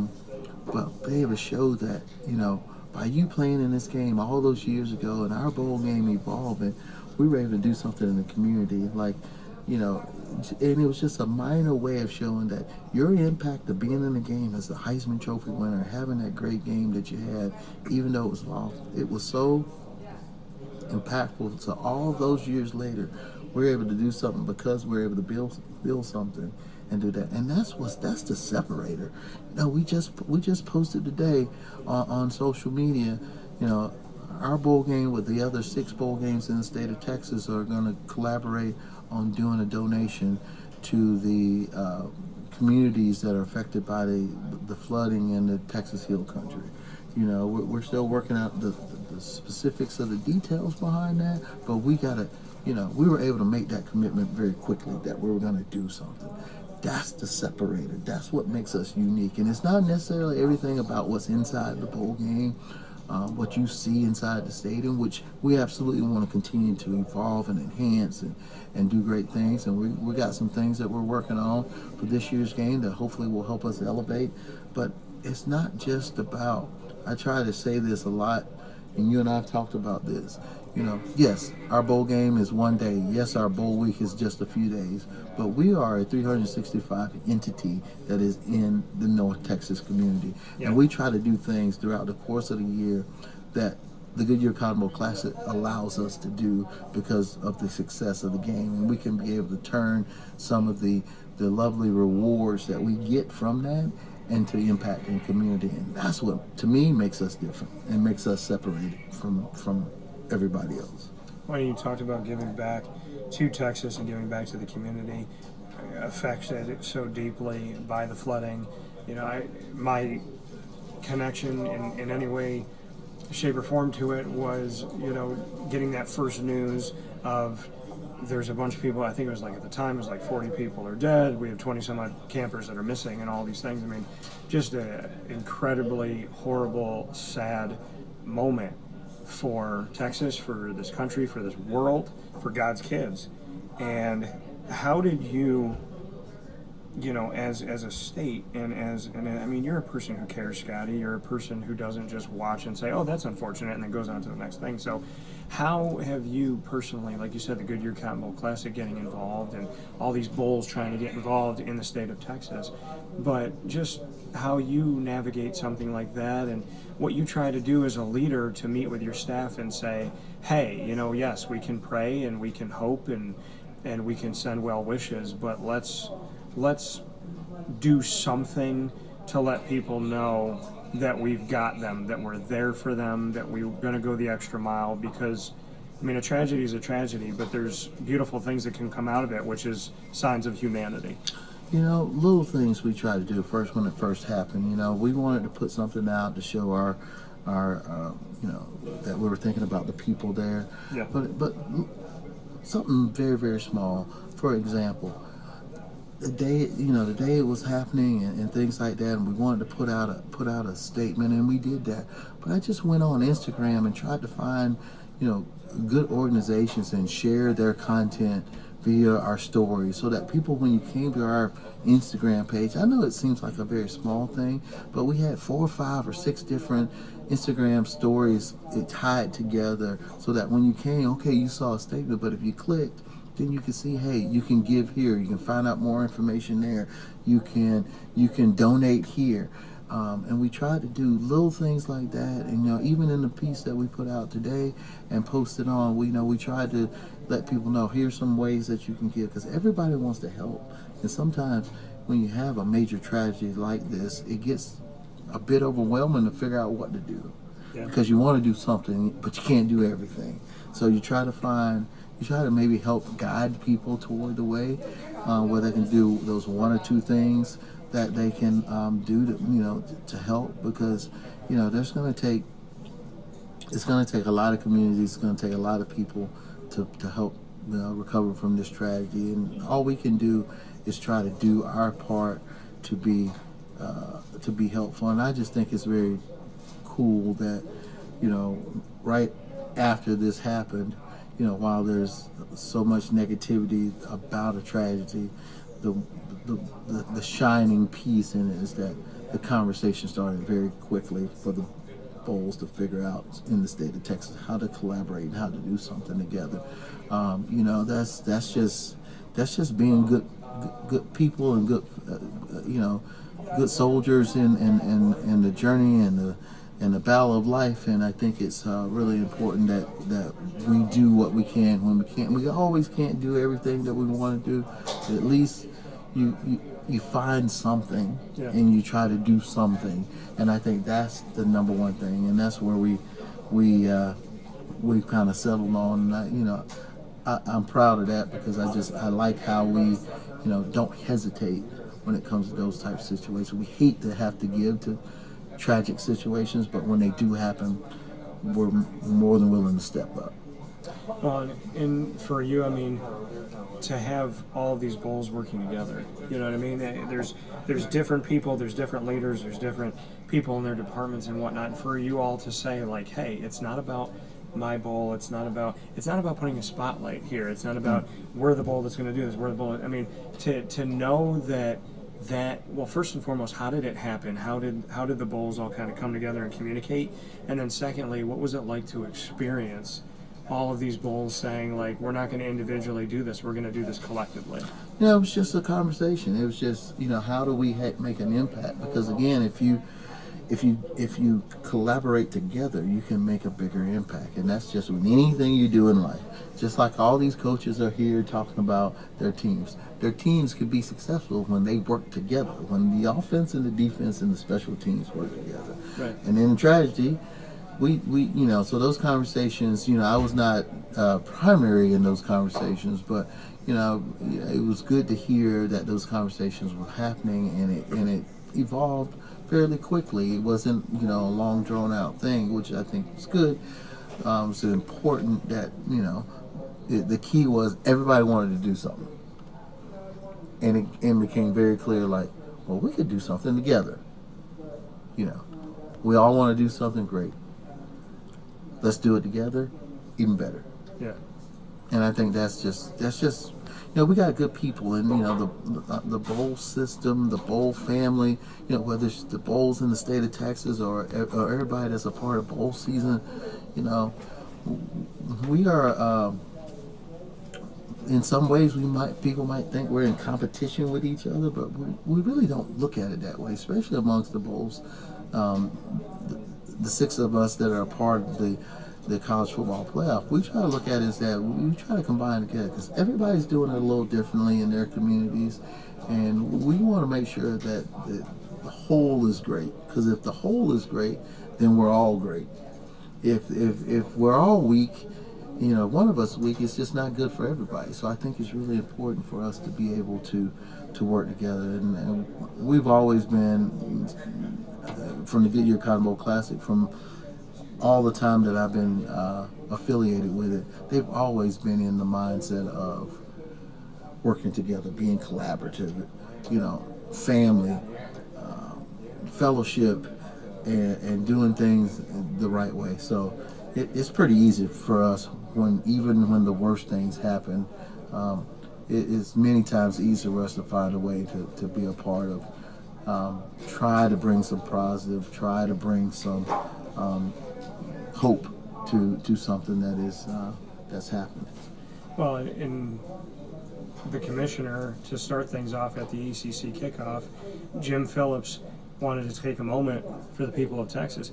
He has one team in all the ACC of 18 member schools in total. He has one, SMU, that came last year, that's in the state of Texas. What does it mean to you, not only that a commissioner would say, beyond everything else right now, let me take a moment and let's all just kind of be together and just have this like moment of silence, this moment for Texas, number one, and number two, for it to be a commissioner who, again, like you said, it's not a personal thing, it's not a vendetta, it's not a white gain from this. There's many conferences that have a bunch of Texas schools. He has one, and he's not saying like, okay, well, if it happens in North Carolina, let's take a moment. Just what it means for a leader to step aside and talk about the bigger things in life, and for it to be ACC Commissioner Jim Phillips, who doesn't have a lot of dogs in the race, so to speak, and just wants to make sure that we remember that we are a collective in this enterprise that they call it, and we're supposed to be working together. You know, I heard it at the Big 12. They did it. Heard it at the SEC. Did it as well. So, you know, not surprised that the ACC would do the same thing and be a part of making sure that those are recognized. Because with all the craziness that's happening in sports, when you have a tragedy like that, it does always make you stop and realize, you know, despite all the crazy things that are going on, there's much bigger things that are out there. And there's a lot more people that are going through things, and take those moments, you know, to make sure that they're recognized, and make sure there's a moment to honor those that are no longer with us, and to recognize that there's people affected. It's really important, I think. And, it just shows the collegiality in college athletics, so kudos to the ACC, but I could also say kudos to the SEC and to the Big 10, Big 12. Those are the 3 media days that I went to so far, and I've seen them all do that, and going to the American later this week, so I wouldn't be surprised if they didn't do the same thing. Yeah, and they have a bunch of teams in the state of Texas as well. I mean, you just mentioned it. You go to a lot of different ones. I'll be at the American. I think what we can be really excited about, you and I, is that for the first time in forever, we don't have to get on a plane to go from one to the other. We're literally going from one hotel to the other hotel in Charlotte, North Carolina. Yeah, absolutely. So how much do you join me in wanting to thank the American and the ACC for finding a way to mesh? Well, hey, last year I got to be able to do it too. I was out in Vegas when the Big 12 had their media day out there with the Mountain West and the Pac-12. So it was a nice little 3 or 4 days where they all had scheduled. Frankly, I would hope these conferences would continue to have some good conversation about how maybe they can overlap or piggyback or tag team, however you want to use the term, because I think it does help some of the media. Kudos to the American for making sure that they did their media day kind of on the back end of ACC, because I think that's important. You got media here in town, they can easily extend their day or two and cover their event. If you're already in town, it makes it a lot easier than having to leave this media day early to go somewhere else to cover that media day. So I do think there's a lot of merit to that, and honestly, I hope there's going to be more of that going forward, because, there's folks like yourself, there's a lot of outlets here that would love to be at 5 and 6 media days, but they have to pick the 2 or 3 that they can go to based upon the schedule. Well, and that's the thing. I mean, the American and the ACC used to always be, they were at times they were together and then they were apart, and they'd be a week apart, 2 weeks apart. One's in July. So, like the ACC would be mid-July, late July, and then the American would be in the beginning of August. And then for the last 3 years, they started to cross, and that involves someone like me who doesn't want to miss. That's 31 teams between those two, and I don't want to miss any of the 31. And so now that Charlotte, the 24th, July 24th, there's an overlapping of that for the American and for the ACC. But at the same time, it's like, okay, well, if I'm going to miss a couple things here, then how can I make them up on the back end, or can I do them later because they're in the same place, as opposed to missing an entire day because I have to fly to Dallas. Absolutely. So I think someone like yourself and like you said, like me, we like to do as much as we can. This year you've experienced the Big 12, the SEC, the ACC. What can you say about, do you see a lot of similarities? Do you see stark differences? Because we're talking about what people call the Power Four. We know that legislatively, legally, they're called the autonomy group. But the Big 12's in it, the ACC's in it, the SEC's in it, and the Big 10. You've experienced 3/4 of that. What does the autonomy group look like? Do they look similar or different at Media Day? I think a little both. It's a little both. There's a little similarities in some ways. There's a little different in other ways. One of the big things that all these media days do now, which is really important to the conferences, is their content collection that they do. The things that they do away from the main interview rooms, where they go into whether they have a photo room or a social room or a couple of different creative rooms. They do a lot of fun things. You see some of that on social during the actual event, but many times they collect a lot of content that they use. There's things that people will collect here over their media days in July. They may not see the light of day until October, November, December.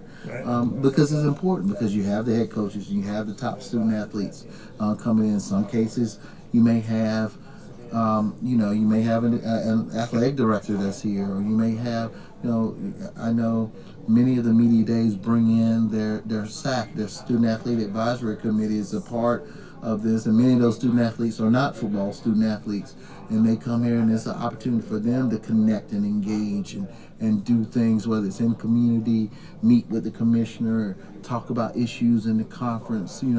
There's other things that happen at these media days that I think that are really important to the operation of a conference office. I was fortunate enough to work at 3 different conference offices in my career, so I've operated media days from that side of it. I've been to a bunch of media days as an attendee like we are right now.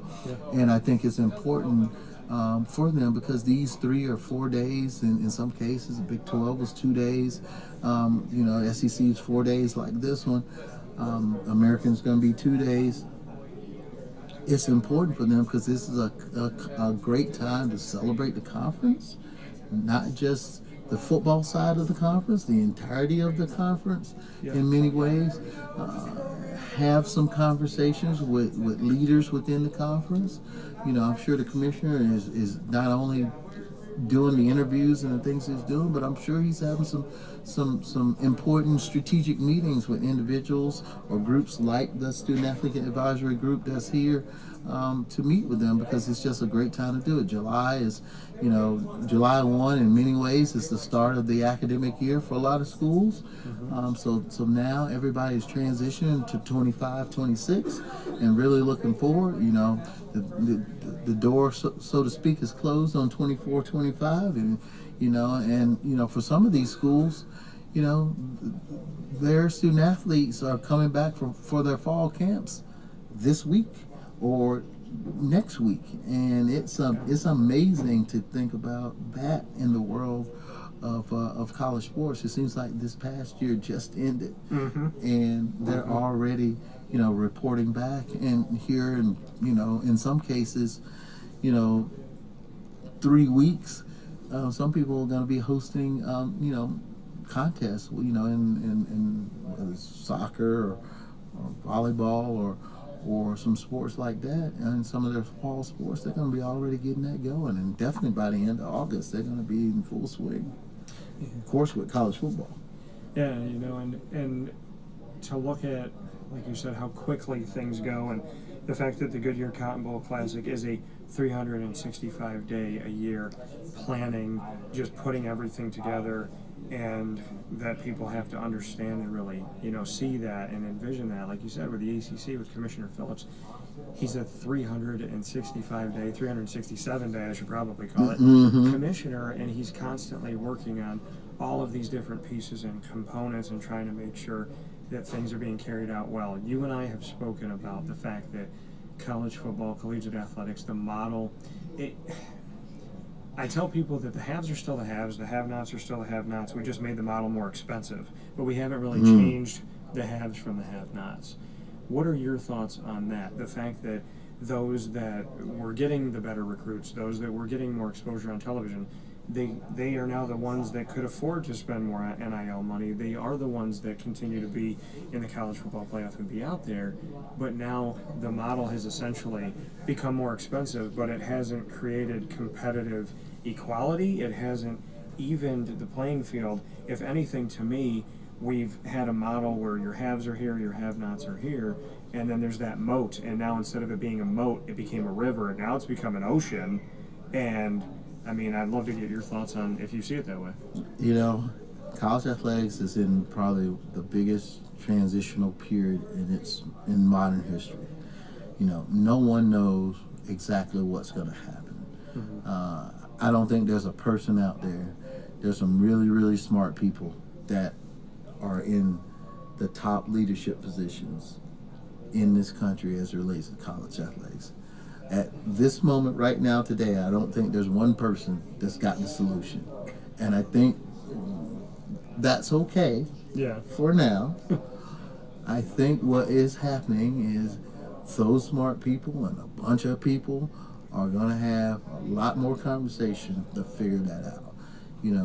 I worked at the NCAA in my career.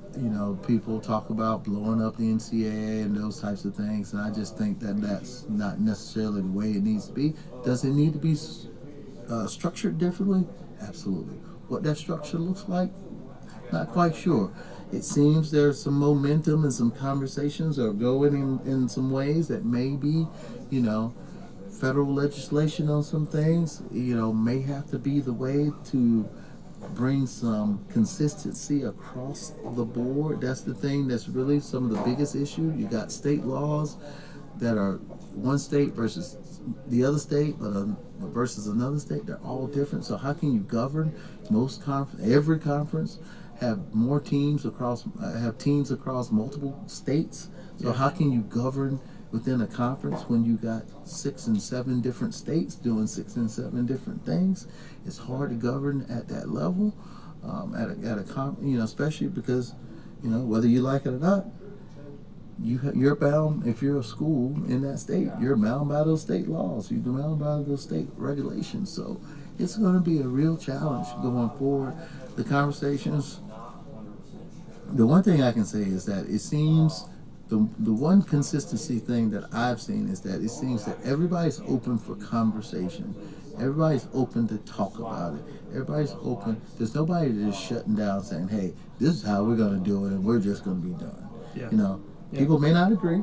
Yeah. People may not end up in the same place, but at least the one thing that I've seen most consistently is their willingness to talk, the willingness to collaborate, the willingness to have a conversation from conference to conference, from this part of the country and that part of the country, from Power 4 to Group of 5 to those, the schools that are sitting in the what they used to call 1 AAA, who, Division I schools with no football. And in the Division I space, which is the space I can talk about the most, I think that's what you got to do. And honestly, if you're a Division I school with no football versus a Group of 5 school versus a Power 4 school, it's probably going to look a little different. Yeah. But there has to be a common threads in there, and I think that's where they've got to find the common threads that they can all live by. Because yes, they want to govern everything based upon football, but college athletics is bigger than college football. I know some people don't like hearing that. That is true. But it's true. College athletics is bigger than college football, and I think when I put that hat on and that thought process, because I think that's where we got to, it's going to be figured out.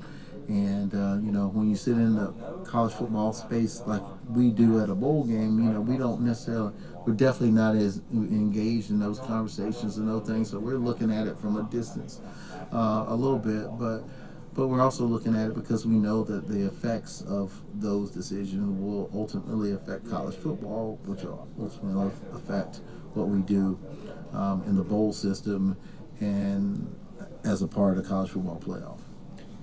The CFC, the College Sports Commission, essentially there's been a conversation of, do we need a commissioner of football? Do we need it to separate itself?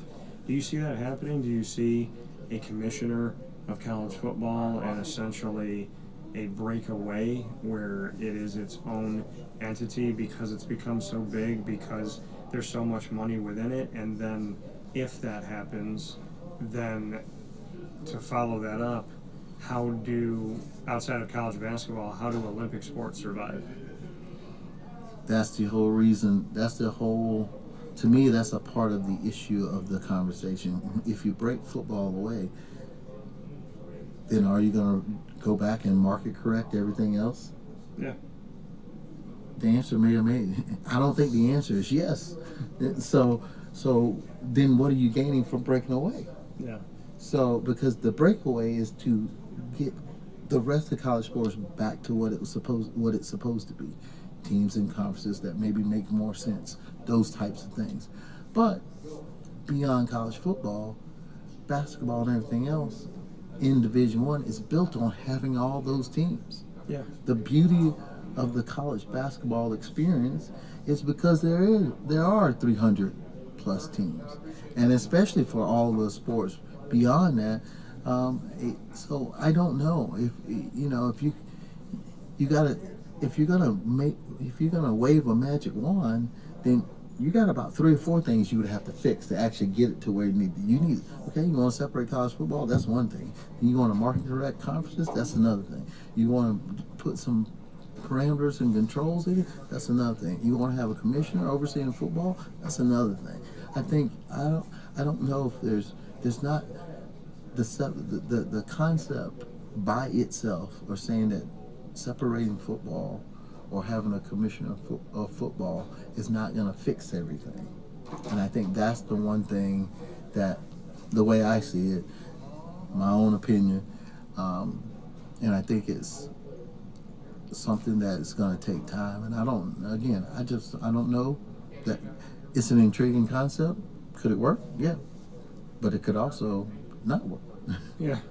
Well, and you hear, ACC Commissioner Jim Phillips speak on the fact that he believes that this conference is now together. That the Clemson conversation and the Florida State conversation and maybe a Miami conversation, that this is a conference that has figured out what they needed to figure out, they've done what they needed to do, they've expanded their partnership with ESPN. Do you believe that it's done?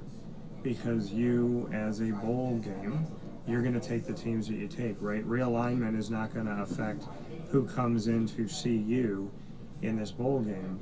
But at the same time, college football, you being a fan and you being wearing so many different hats in your history, you know that it looks so much different now.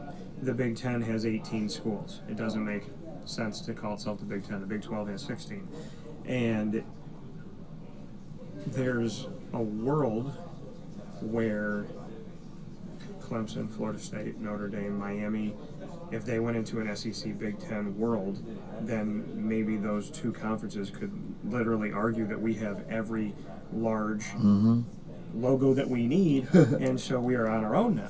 So, I mean, how do you view it? I mean, hearing the commissioner say, hey, I think that we're in a good place right now. I think that we figured this out, where there's a lot of people that are speculating that this isn't done, that the rumblings aren't going to stop, and that it's kind of like when you have an upset stomach, you're just wondering, like, when are you going to run to the bathroom again, so to speak. Yeah, you know what? The one consistency that I've seen in college athletics in most recent years is change. Yeah. So to sit here and say that there's going to be no more change, it's probably unlikely. What change that's going to be, don't know.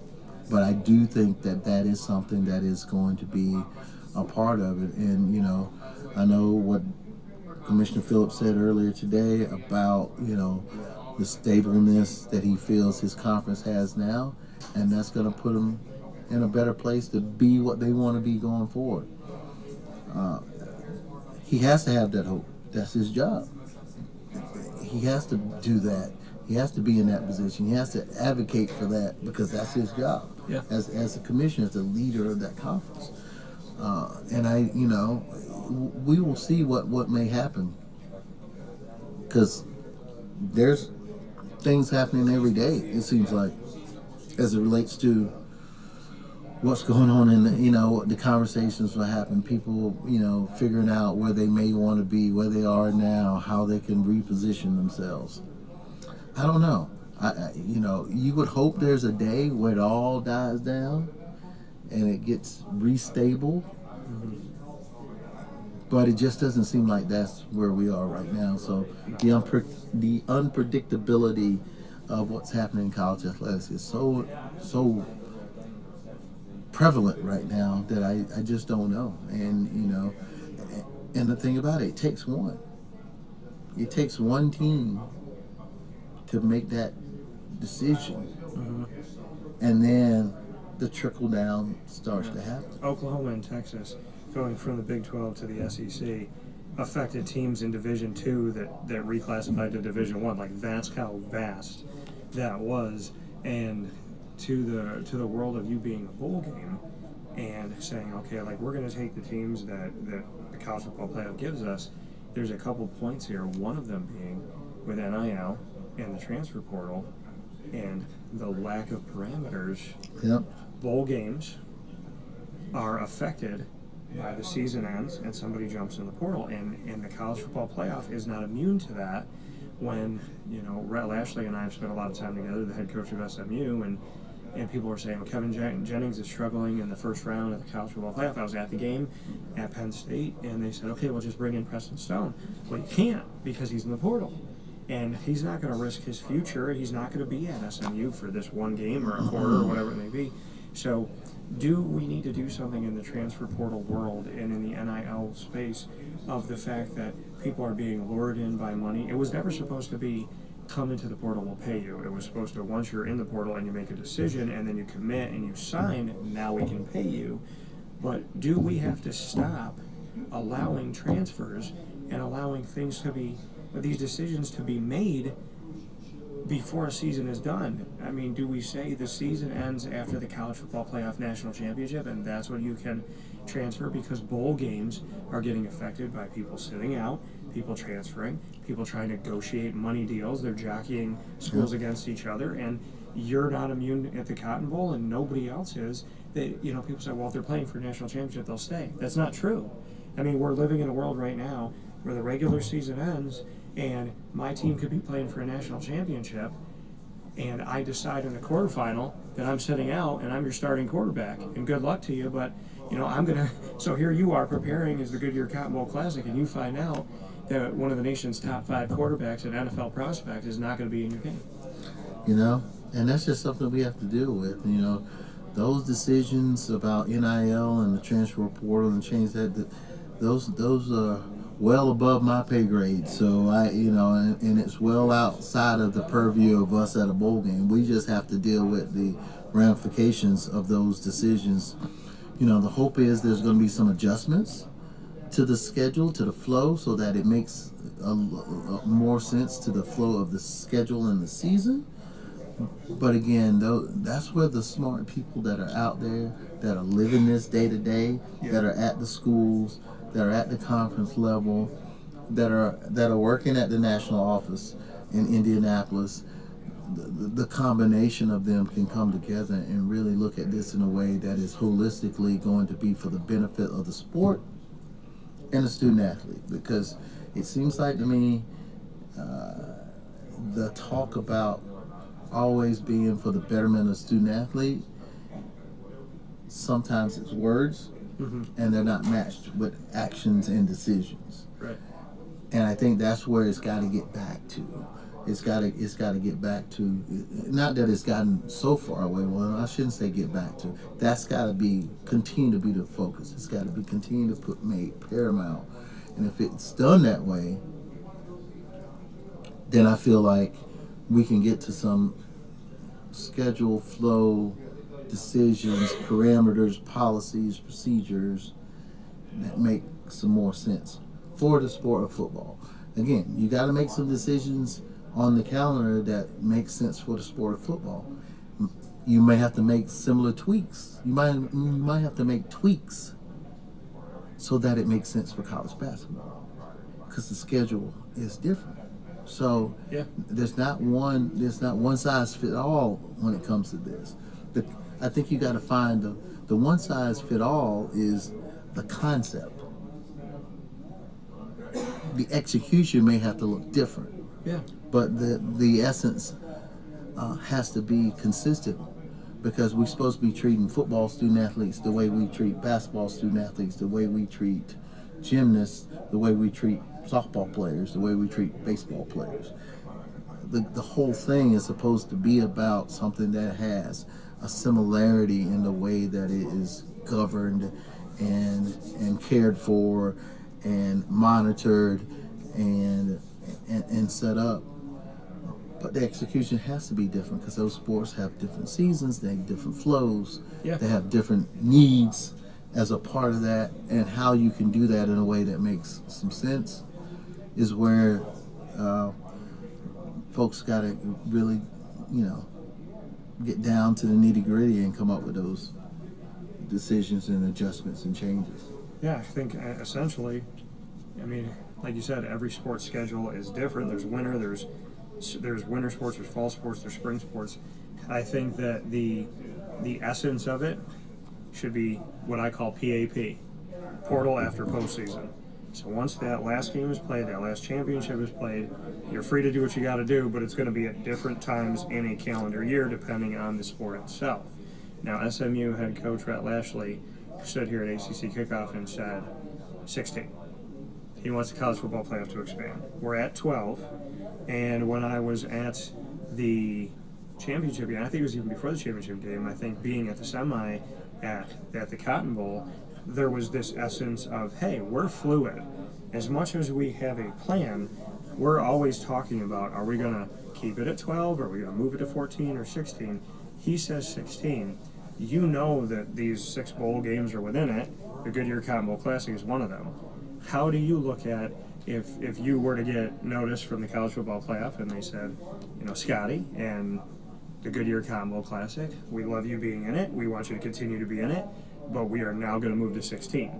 And now we're going to add 4 more teams. We're going to add 2 more bowls. We have to figure out who those bowls are. How do you look at that? Again, something that's out of your control, but would affect the model that you are within. Our philosophy has been pretty simple. We want to be a part of the process, and we are ready to be flexible and accommodating to do the things to make sure that we will execute at the highest level whatever we're asked to do to make sure it's a great experience as a part of college football playoff. We talked about this because it happened. I think we showed. I say that because everybody, is starting to be a little bit further away, but while different, we showed that when we had to host the Rose Bowl game, and we were told that, just weeks before it actually happened. That tested our mettle, and I think we showed.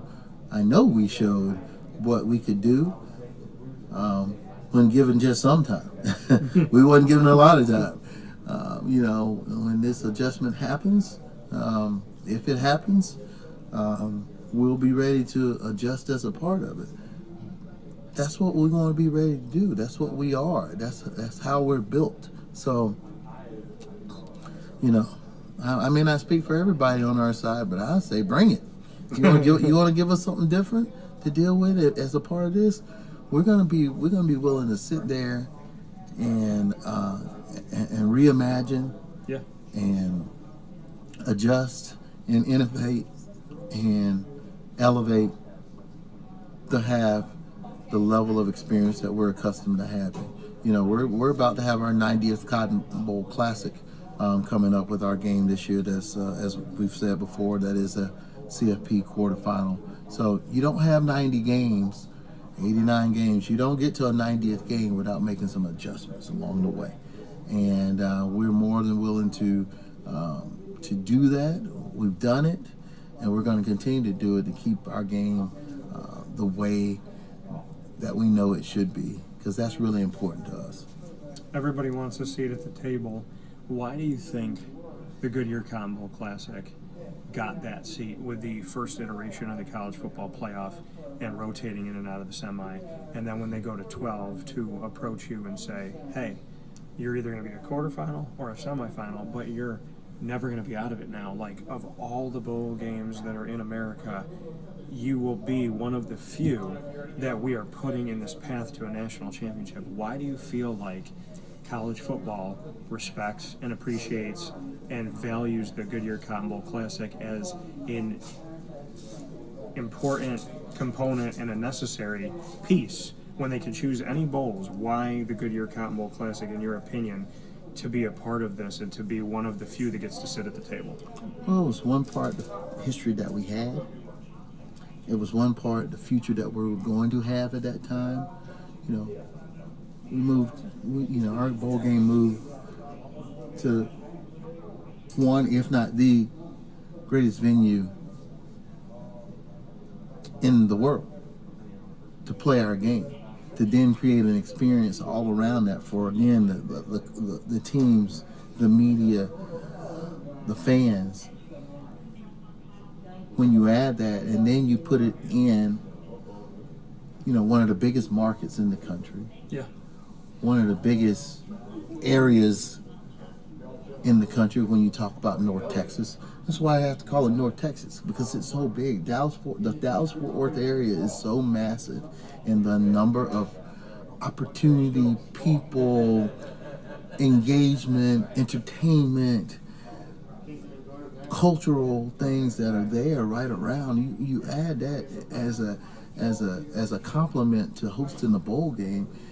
It makes that experience even more heightened, because you can do so many things.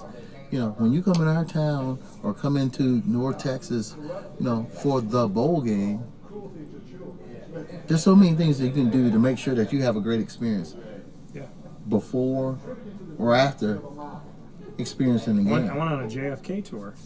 You know, there's so many things like that. I mean, if there's one, there's 1,000, and I don't say that as an exaggeration. You know, it's one of those things. But when you put that type of environment, that type of opportunity in a space like North Texas, with a venue like AT&T Stadium, with a history that the Cotton Bowl Classic, now Goodyear Cotton Bowl Classic, had, it was a perfect storm to be that entity when it was time for them to make the decision to figure out the bowl games to be included as a part of the college football playoff. You know, first as New Year's Six, and now, you know, we refer to ourselves as just college football playoff bowls, because that's what we are. It's really important, and from that moment to this, we've made sure that along the way that we wanted to show everybody, in particular the leaders of the CFP, we're here to make the postseason experience the best possible experience it can be for the teams that have the opportunity to come play their game in our venue and experience what we have as a total, you know, sporting experience. Well, a final note, and something that I enjoy doing with you, Scottie, because we've known each other for so many years, we can play some rapid fire. So we can put each other on the hot seat, and we are here at the ACC kickoff, and obviously within the 2025-26 season, and we know the Goodyear Cotton Bowl Classic, like Scottie said, 90 years. And if you thought, like, oh, year 85, 83, like, okay, you know, you only do big things when big numbers happen. No, I've been to plenty of these Goodyear Cotton Bowl Classics. I have seen them, and I will tell you that they are incredible. There is never a dull moment. And Texas, Ohio State, I mean, I think anybody would pay to see that game played in the middle of May. Mm-hmm. Yeah. So let's play some rapid fire. You can ask the first question. What do you have for me? I know we talked before we got on camera that you had a dining experience that wasn't so great here in the Queen City. What is going to be your next choice, so that maybe you can bounce back from that not so great dining experience? You know, I like the food down here, and I really love it. You know, I have Hispanic Italian blood, so I got a little kick to my food. But yeah, I would say it's just there's some good seasoning down here. There's some good barbecue moments down here. So I mean, it's I'm gonna have to really think about it. But I try to find my places when I go to certain places. And to answer your question here, I'm not 100% sure, but I will not make the same decision twice. All right. But I will say to you that in your area of North Texas, I love Hurtado, and they, to me, have the best tostadas that I have had. Yeah. So I literally will tell people everywhere I am. I told people here today. I was like, hey, if you ever go down to Dallas, this is where you go. Yeah. Like the Dallas, Arlington area. So I try to, like, have my spots. Yeah. And yesterday I made a mistake, Scottie. I didn't go to one of my spots. Yeah, you didn't go to one of your spots, so. My question back to you. So up in my hometown of Syracuse, New York, I have my own breakfast sandwich, and I have my own ice cream sundae. Yeah. If we were going to make the Scottie Rodgers, what would it be and why? Breakfast sandwich or sundae? Let's do both. Oh, breakfast sandwich. You know, I'm not that complicated. You know, you just got a good bacon, egg, and cheese on a good biscuit. Maybe you put a couple different cheeses. Maybe you do a little bacon and a little sausage on it. You know, you know, maybe a couple different cheeses. You know, make good side of grits with that. You know, and you know, I like a good. You know, I'm born and raised in Alabama, so I like a good hearty breakfast. Can I tell you what mine is? Yeah. Bacon, egg, and cheese inside of 2 pieces of French toast. Ooh, yeah. It's very good. Mother's cupboard in Syracuse. Yeah. When you said bacon, egg, and cheese, that's where I live. So. Yeah. I live it. I like it. You know, I can do it in. I can do it in French toast. I can do it in waffles. I can do it in pancakes. But I do like a good biscuit on a good soft buttery biscuit. Yeah, that's It's a Southern thing. That's a for Southern sure. thing. That's a Southern thing. Sunday would be what? What would you put on your Sunday? Oh, I'm a caramel guy. You know, I used a bunch of years ago. My brother, who's unfortunately passed away, he worked at a McDonald's, and he broke a couple rules. So McDonald's people, don't be mad. He put caramel and chocolate on the sundae. Yeah, that was good. You know, you put a little caramel, then a little ice cream, a little chocolate, then a little ice cream, a little caramel. That was pretty good. Man, I wish I knew your brother. Yeah, it was good. It was good. It was good. Okay, what's your next question for me? Next place or bucket list vacation place, or a place that you have at the top of your list that you want to go that you haven't been to yet, whenever you can take some time away. Well, Italy and Spain for my family have always been the two, but I just went to Italy, so Spain. And my family has told me from Spain, and they've watched and listened to the show, so I love y'all, and I can't even believe that, and I appreciate you more than you know. They told me, they said, you buy a flight, you don't need anything else. Food, your hotel, or like your stay with us, so to speak. So like, you don't need to get hotel, you don't need to get food, you literally just have to get your butt over here. So I definitely would say Spain. Oh, very cool. My question back to you, favorite memory with your brother? I have three brothers. A favorite memory, you know, my two brothers that I grew up in, I have one brother that was a little bit older, so didn't really grow up with him, but with my two brothers that I grew up with, they both played in the band and played drums, and I ended up playing drums in the band. So, you know, I guess the neat thing about that was from, you know, my older brother graduated high school in 80, this brother graduated in 83. You know, I didn't graduate high school in 91, so I grew up listening to them play the drums in the house, and my mom got used to them and then me tapping on everything. We tap on our chest, we tap on the, you know, you give us two pencils, we tap it on something. And I guess the memories would be just, you know, going to watch them play, and then, you know, learning from them. And then when it was my time to take the mantle, you know, was able to do that, and then them seeing me play, and so that was pretty neat, you know, kind of growing up, because being in the band, both my sisters were in the flat corps, so it was kind of a band house, you know, in our house. You know, I went to a lot of high school football games with my high school, but you know, we went to the football games, but we were going, you know, my parents were going because, you know, their kids were in the band. They were making sure. You know, my mom used to work the concession stand because, you know, the band parents worked the concession stand. She did that for a while, and, you know, because that's how you raise money and all that stuff. So it was pretty cool. You know, it was definitely fun to be around when we were all, you know, doing our drumming thing. 3 brothers, 2 sisters. God bless Mom. Yeah. Final question for me. Final question. What are you excited for the upcoming season? College football or everything else? You know, just building relationships. I mean, you and I aren't sitting here if we don't do that. And, you know, I mean, I met you years ago in passing, and you handed me your card, like you did with the gentleman here today. And, you know, you just have always been a nice person, someone who makes themselves available. You give people chances. You build new relationships. You're humble. And I think people like you, I mean, this is what makes my job so rewarding and amazing, is my world is so small, and in a good way. And so I would say to continue to build relationships, to continue to have really fun moments. And honestly, beyond the game, it's the handshakes, it's the hugs, it's the laughs, and it's the text messages, I would have to say. Yeah, that's great. My question back to you, Scottie. All right, well, if I decide to run for president someday, what part of my cabinet would you want to be on? I'll be leading, you know, the College Sports Commission, of course.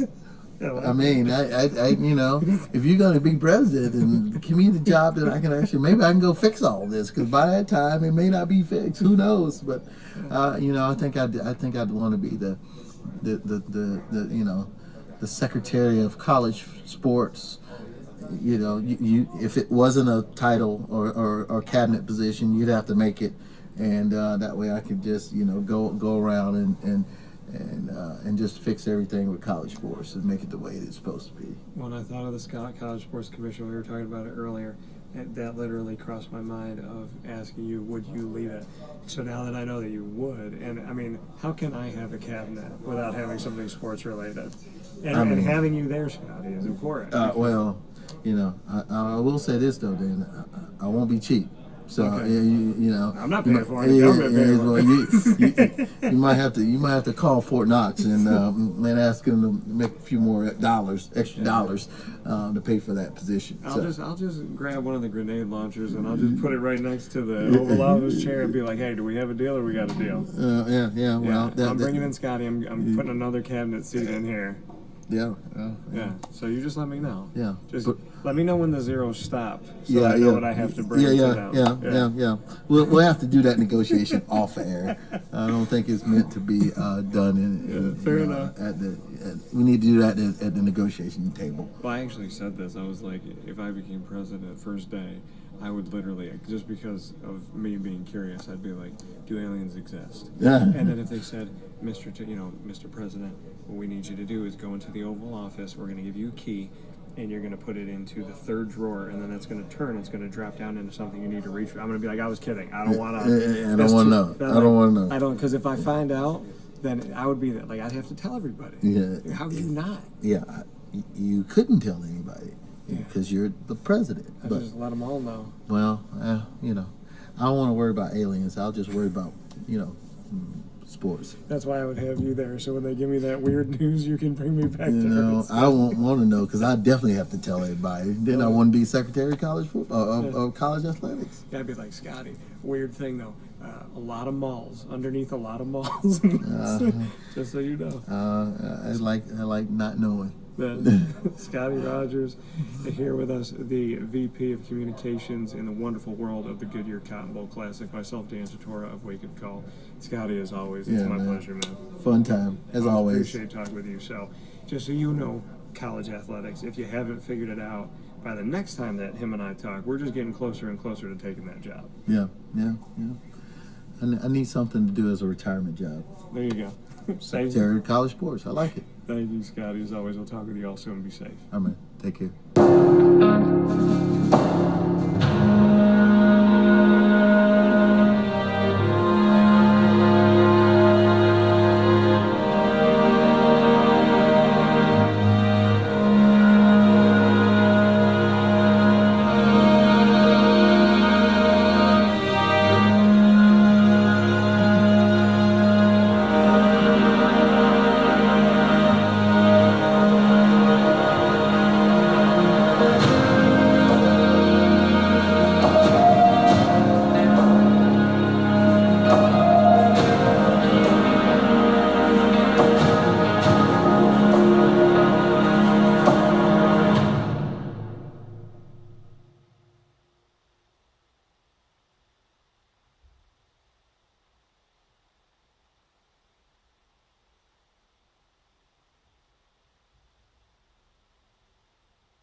Here's a message from Renee from Bryan's Landing, located on 6523 East Seneca Turnpike in Jamesville, New York. Open Tuesdays and Wednesdays for dinner, Thursday through Saturday for lunch and dinner, and Sundays for brunch.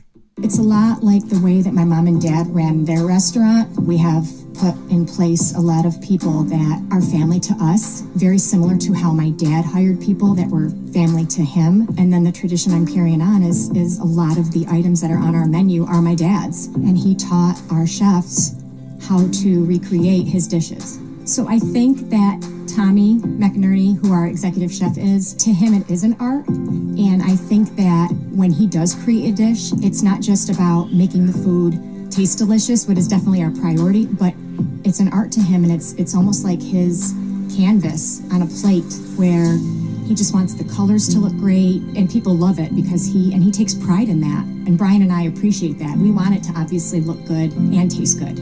I will tell you, when we opened up, it was 6 weeks before COVID. And what was amazing was the community, our friends and family stepped up, and everybody did takeout. Everybody supported us. Our hearts were just so filled. So to Bryan and I, obviously our friends come all the time, and we just have repeat customers in Jamesville, and I think people going to our previous restaurant in Green Lakes are making the trip to come to Bryan's Landing to support us. And I mean, I think we have great food and a great atmosphere. So it's very, very important to us. Head to Bryan's Landing, located on 6523 East Seneca Turnpike in Jamesville, New York, where memories have become recipes that are now meals to share with you. Tuesdays and Wednesdays for dinner, Thursday through Saturday for lunch and dinner, and on Sundays for brunch. And be sure to come out for live music Friday, Saturday, and Sunday.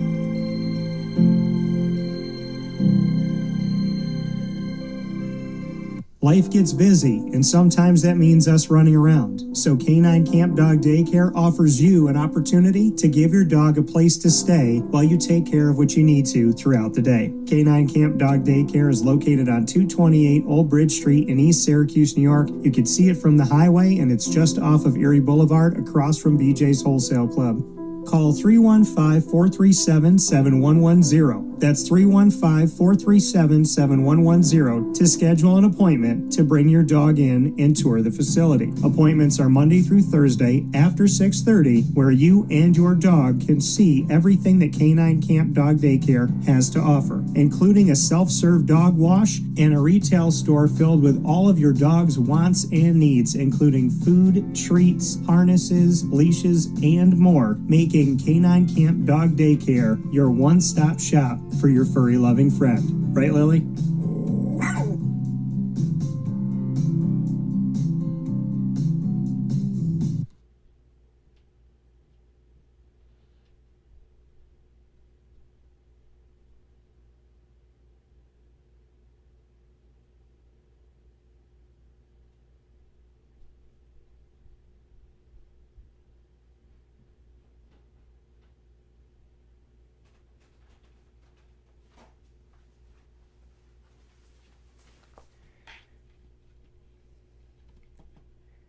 Carvel DeWitt, it's what happy tastes like. Do you know why? Because we make ice cream. Creamy, rich, flavorful ice cream. Not yogurt or iced milk like some of our competitors. Ice cream. Fresh, by hand, daily. For the calorie conscious, we have something new for you. Our new Carvelite. Same great flavor, creaminess, and texture of our regular ice cream with only 35 calories an ounce. So whether you want an ice cream cake, flying saucer, dasher, carvalanche, hard or soft ice cream, we will satisfy your craving with our fresh, handmade regular or new Carvelite ice cream. Carvel DeWitt. It's what happy tastes like. The Wildcat Sports Pub in Camillus, New York is located on 3680 Milton Avenue in the Home Depot Plaza. It is your family-friendly sports bar and restaurant. Folks, some sports bars aren't family-friendly. Some family-friendly restaurants are not sports bars. The Wildcat Sports Pub in Camillus, New York is proud to be both. It is that marriage that you've been looking for years. The Wildcat Sports Pub is your home base for your sports bar and restaurant needs, games for the kids, indoor and outdoor activities, and enough things on the menu to come back every single week and get to try something new. They're open Sundays from noon to 8 p.m., Monday through Wednesday, 11 a.m. to 11 p.m., and Thursday through Saturday from 11 a.m. to midnight. For reservations and party information, call 315-487-2222 for the Wildcat family-friendly sports pub and restaurant.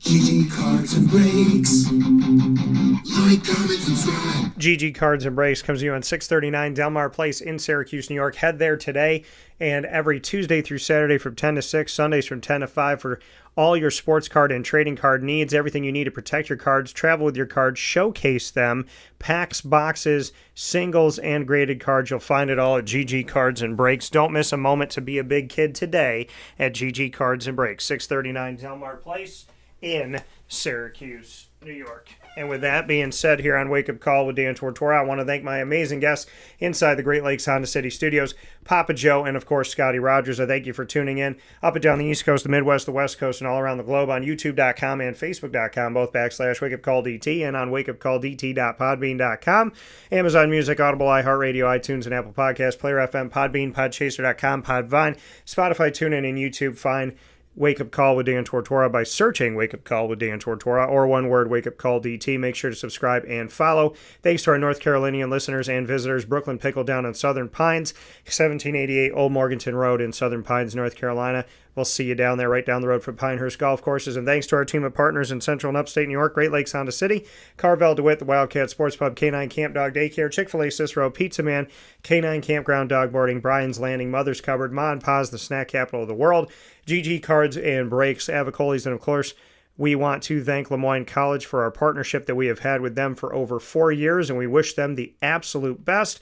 And of course, we're proud to be the exclusive multimedia marketing partner of your Bryan and Stratton Bobcats of Syracuse, the Bobcat Buzz, coming to you every single month. Head to youtube.com / wakeupcalldt, click subscribe, hit the notification bell, and find our Bryan and Stratton playlist entitled BSC Syracuse. You'll also find the Bobcats on wakeupcalldt.com's homepage, and underneath the exclusive partners tab. For more information, go to syracuse.bscbobcats.com and go Bobcats. And of course, many thanks to our exclusive multimedia marketing partner, the Binghamton University Bearcats. Find the Bearcats every Tuesday during Bearcat time at 10 a.m. Eastern Time worldwide.